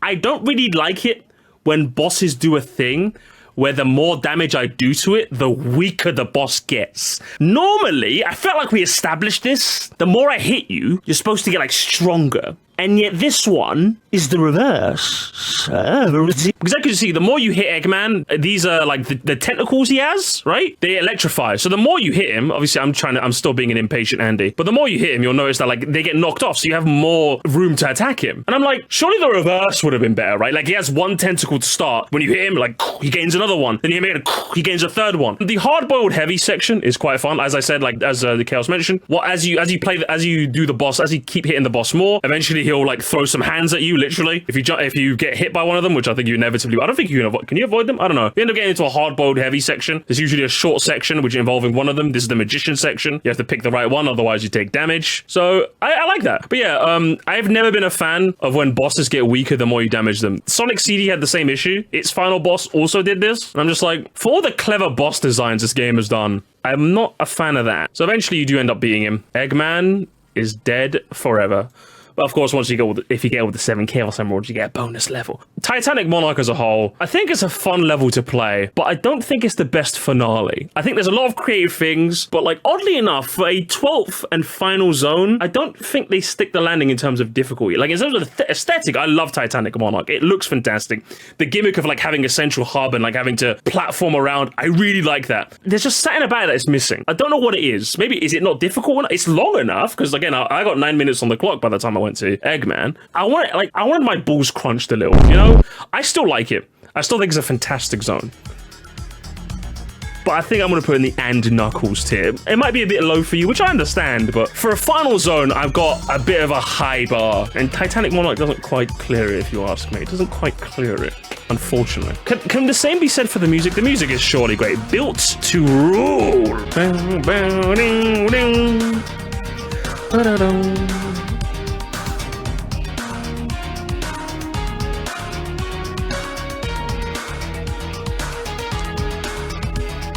Hey, yo, I know you're trying to take over the world, Eggman. The radio here is lit.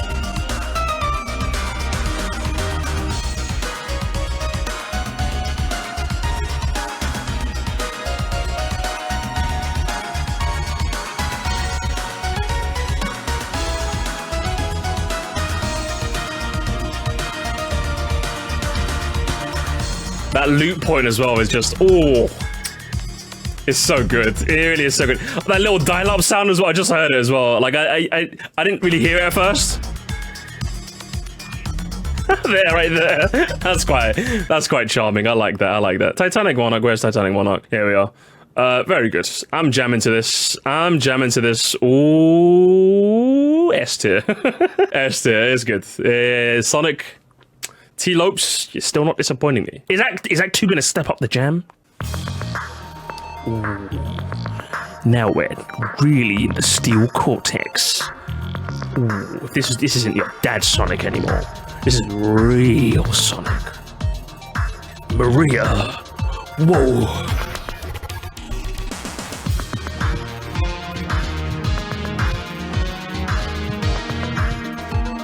Ba-da-dum.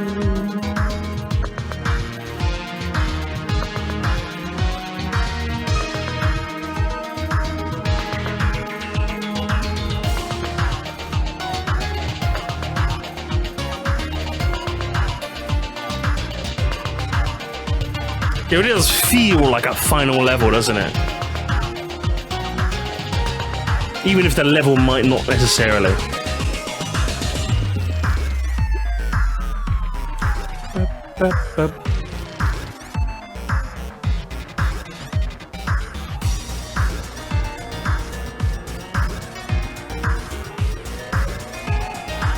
The build up here.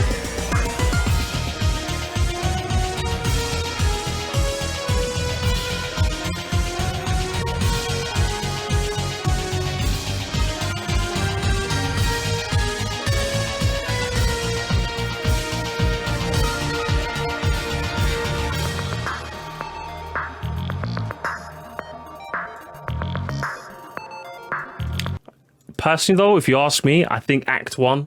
I like Act 1 a bit better. It's one of those rare instances where I like Act 1 a bit better. I still love Titanic Monarch, though. I'm jamming to this all day. But I just like the first one a bit more. A little more. It's got a little bit more of a twist, you know? You know what I'm saying? So once you've finally done it being Eggman's final machine, the final machine, you end up fighting him as a boss. The final boss theme. Oh, shit. It sounds so mechanical. Even his tails there is like, oh, no.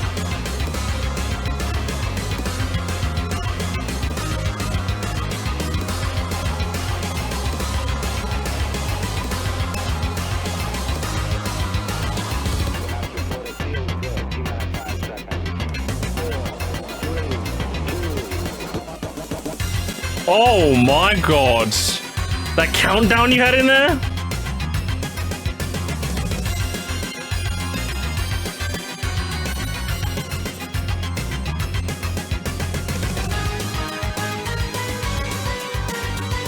I'm taking you down, Eggman. You are not the monarch that we want. You're gone. Your empire is but an illusion. A ruby illusion.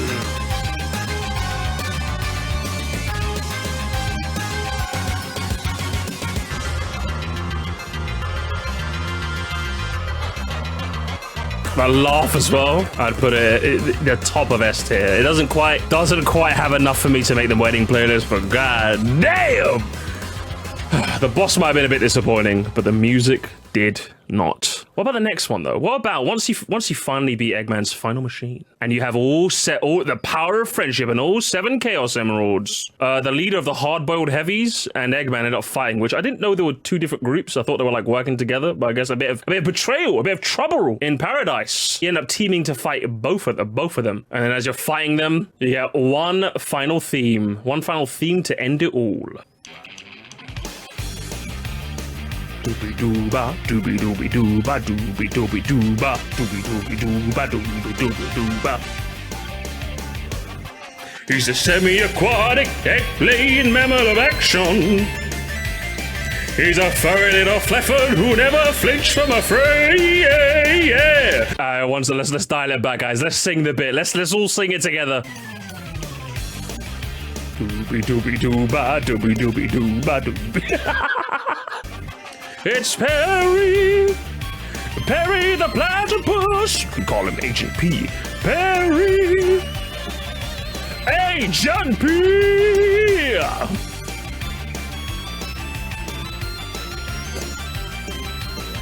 Oh man.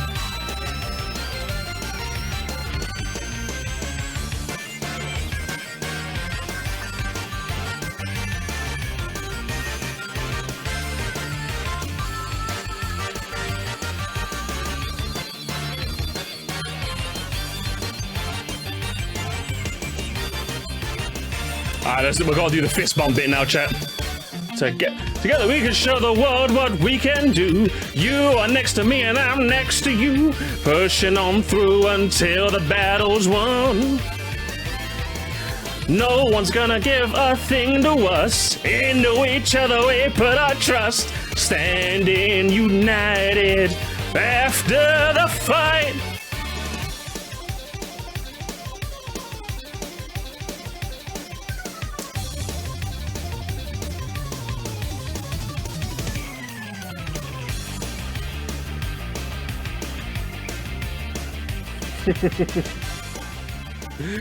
Oh man, God! If you could you guys tell? Could you guys tell I really love egg reverie? Can you guys tell? Can you guys tell? Oh man, even my Sonic CD bias cannot beat egg reverie. Also, I think there is an actual remix. Hang on, let me try and find it for you guys. I think there is actually a remix. Hang on.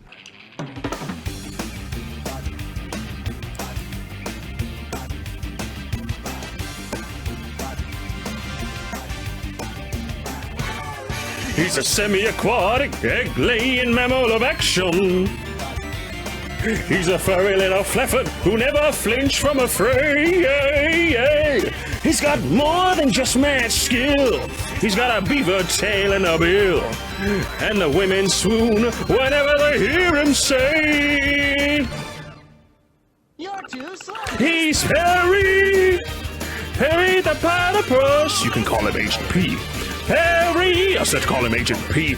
Agent P! Thank you, Sponge. He found it. Sponge man found it. Good job, Sponge. This is why we love Sponge, don't we, guys? Is that all that? Well, that covers all the zones, but we got some music. I'm gonna speed run this a little, if you don't mind. We've been at this for like 3.5 hours. Now, don't you worry your little head. 2023, Sir Musty. Yeah, this video's been in development hell for too long. 2025, Musty is here to finish up this list. So this is where we left the OST, and this is where we left the zones, which, having played Sonic Mania about a month ago, so relatively recently, I would say I still am in mostly agreement with this. I would say, though, I probably like Titanic Monarch a little less than I used to. Not enough to lower a whole tier, but I will say I'd put Green Hill just slightly above Titanic Monarch zone now. If of the two, it's like I'd rather the free-flowing nature of, you know, the beginning zone in a Sonic game than what Titanic Monarch has to offer. I think I just prefer a tiny bit more now, to be honest, just a tiny bit. And as for these three in the B tier, I would say Hydrocity, Flying Battery, and Press Garden, I'm probably more okay now of just kind of interchanging these. Like, if you could swap any of these three around, and I think I would just be okay with that. Mirage Saloon, I'm happy with leaving there on account of, you know, the auto scroller. I'm not a big fan of the Sky Chase reference still in the large 25. But with these three, I was a bit water racist back in 2023. I'm a bit less so now, but I still think it's a water level and I just naturally just don't find them fun. I'm not going to condemn it because it's a water level. I'm going to condemn it because I just don't find them that fun. Swap any of these three around, I'm comfortable. But either way, what about the OST? I would say for the most part, this is probably how I exactly feel. I've listened to it again relatively recently and I'm not really comfortable shifting anything over. I think it's all just good. This whole soundtrack is amazing, man. Like, this was probably the hardest video I've probably had to make because it's all amazing. I have been led under good authority that there's a couple more that I should probably cover. My edit has a gun to my head.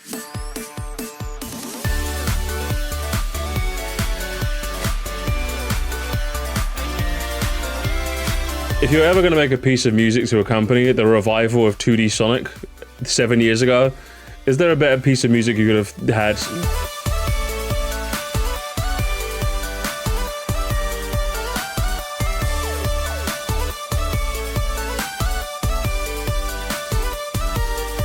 While I don't think there's anything particular to the music that I latch onto, I think it really fits the joyous emotion that is depicted in the animation, and the joyous emotion I imagine we all felt when 2D Sonic finally returned to us. Good lord, what a tune, huh? I'll put it about here. I'll put it in A tier. It's nice enough, but doesn't really have that hook that a lot of the, you know, ones up here do. It's the Sonic Mania soundtrack, so you can't go wrong. It's the Sonic Mania soundtrack, therefore it's amazing. Do you know what I don't find particularly amazing? I wouldn't describe myself as a blue spheres kind of guy. I was about to say blue balls, but even Sega knew not to say that. I'm not really much of a blue spheres kind of guy. But is the music gonna win me over? I do really like the drum beat at the beginning. It's really, really nice. I'm a big fan. I probably like that intro more than like the rest of the music, I'm gonna be honest.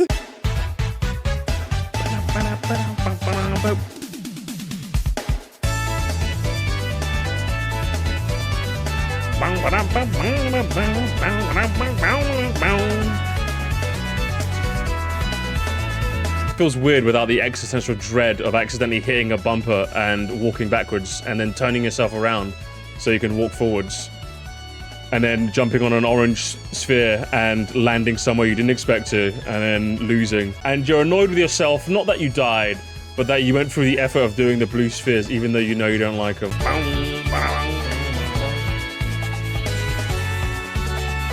I had a little bongo drum that you can hear in the background a little if you listen.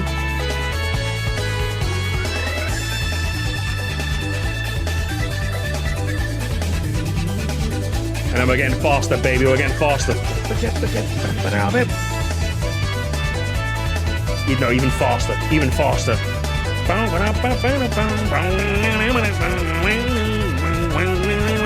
Faster, faster.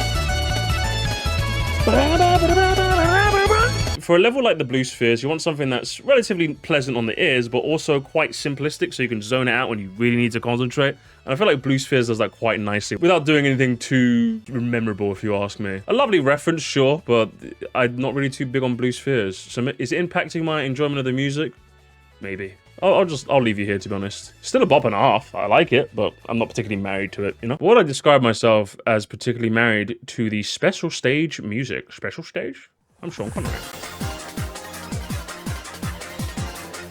This really makes me want to... This makes me feel like I want to run in a 3D environment and gain Mach speed.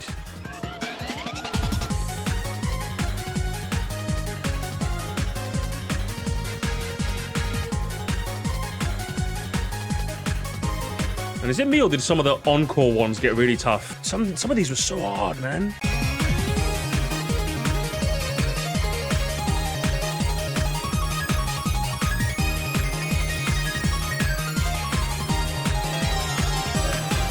This bit.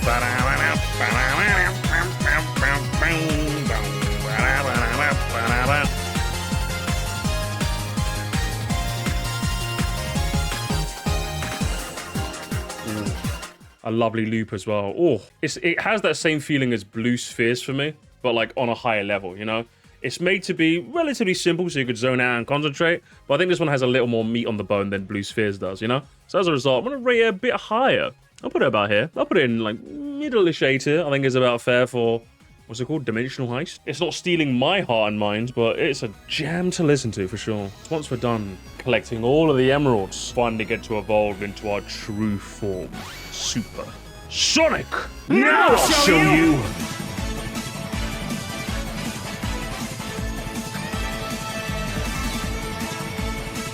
Ooh, that guitar though? I like it.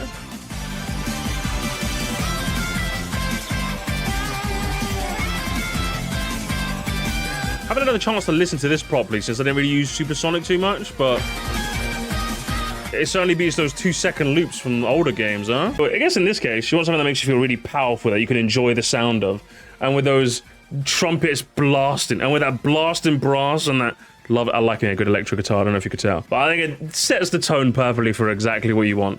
Also, I think it's just nice to have a supersonic piece of music that isn't just a 2-second loop, if I'm being honest. So, you know, I'm bumping up a few points artificially because its competition was kind of lame. I'd put it about here in A as well. Definitely jamming, which is about the standard you can expect from Sonic Mania, you know? That's why the tier list is so skewed. I don't have any Ds or F tiers for a reason. Oh, in my older age, I've become much more fond of pinball, but does the music capture that exuberance I expect from any casino-themed Sonic chicanery?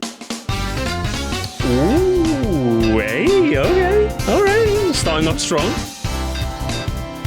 I like it. I like it.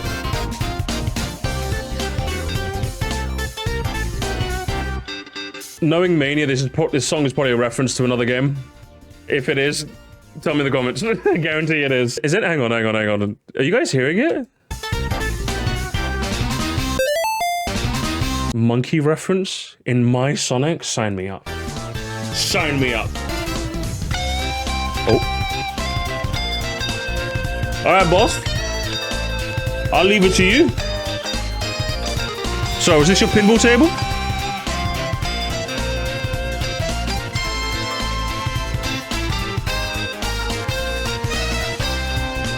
Good lord, I like that a lot. I actually like that a lot. I think of all the ones we've listened to, I think that one's definitely got my goat the hardest. Is it enough to hit S? Is it better than Oil Ocean?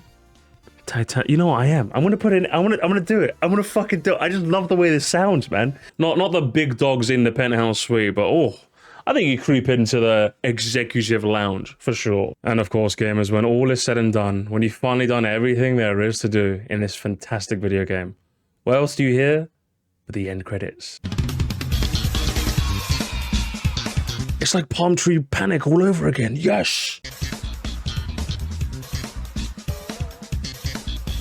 All right, basement.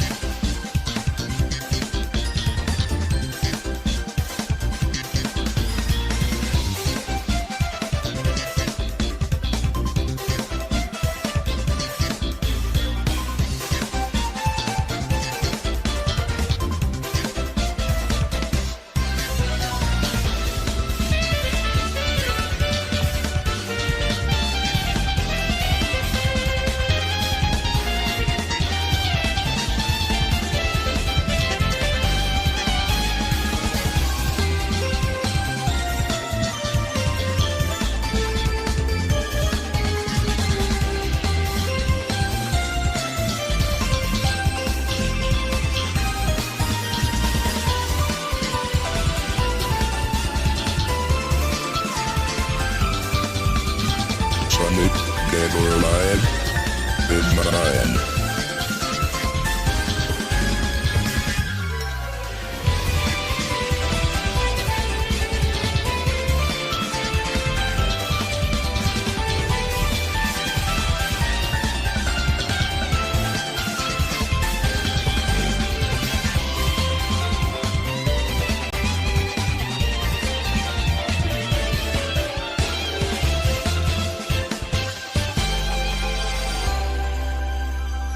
Oh, what a dream. I felt like I was floating on cloud 9 listening to that. And that, ladies and gentlemen, was Sonic Mania. A game I enjoy very much, with a soundtrack that I think is easily amongst the best of its kind. Oh man, that credits theme just, oh, it nearly brings tears to my eyes, it really does. Just like all the glorious members who have decided to take money from their own wallets and give it to LilyOfThatValley. Far too kind, guys. Just far too kind. I'm usually quite good at waffling while the credits crawl, but man, it just put me on cloud 9, I'm telling you. I just want to hear that music again. But in the same way, would you like to watch these videos again? Or for the first time, I got a second channel where the stream stuff usually goes. It's a bit more daily slop tent, you know, if you want a bit more of that. And if you want some more higher quality stuff, I'm sure I've got videos on this channel, you know. That one up there is really good. I like it. Until next time, there's your lot.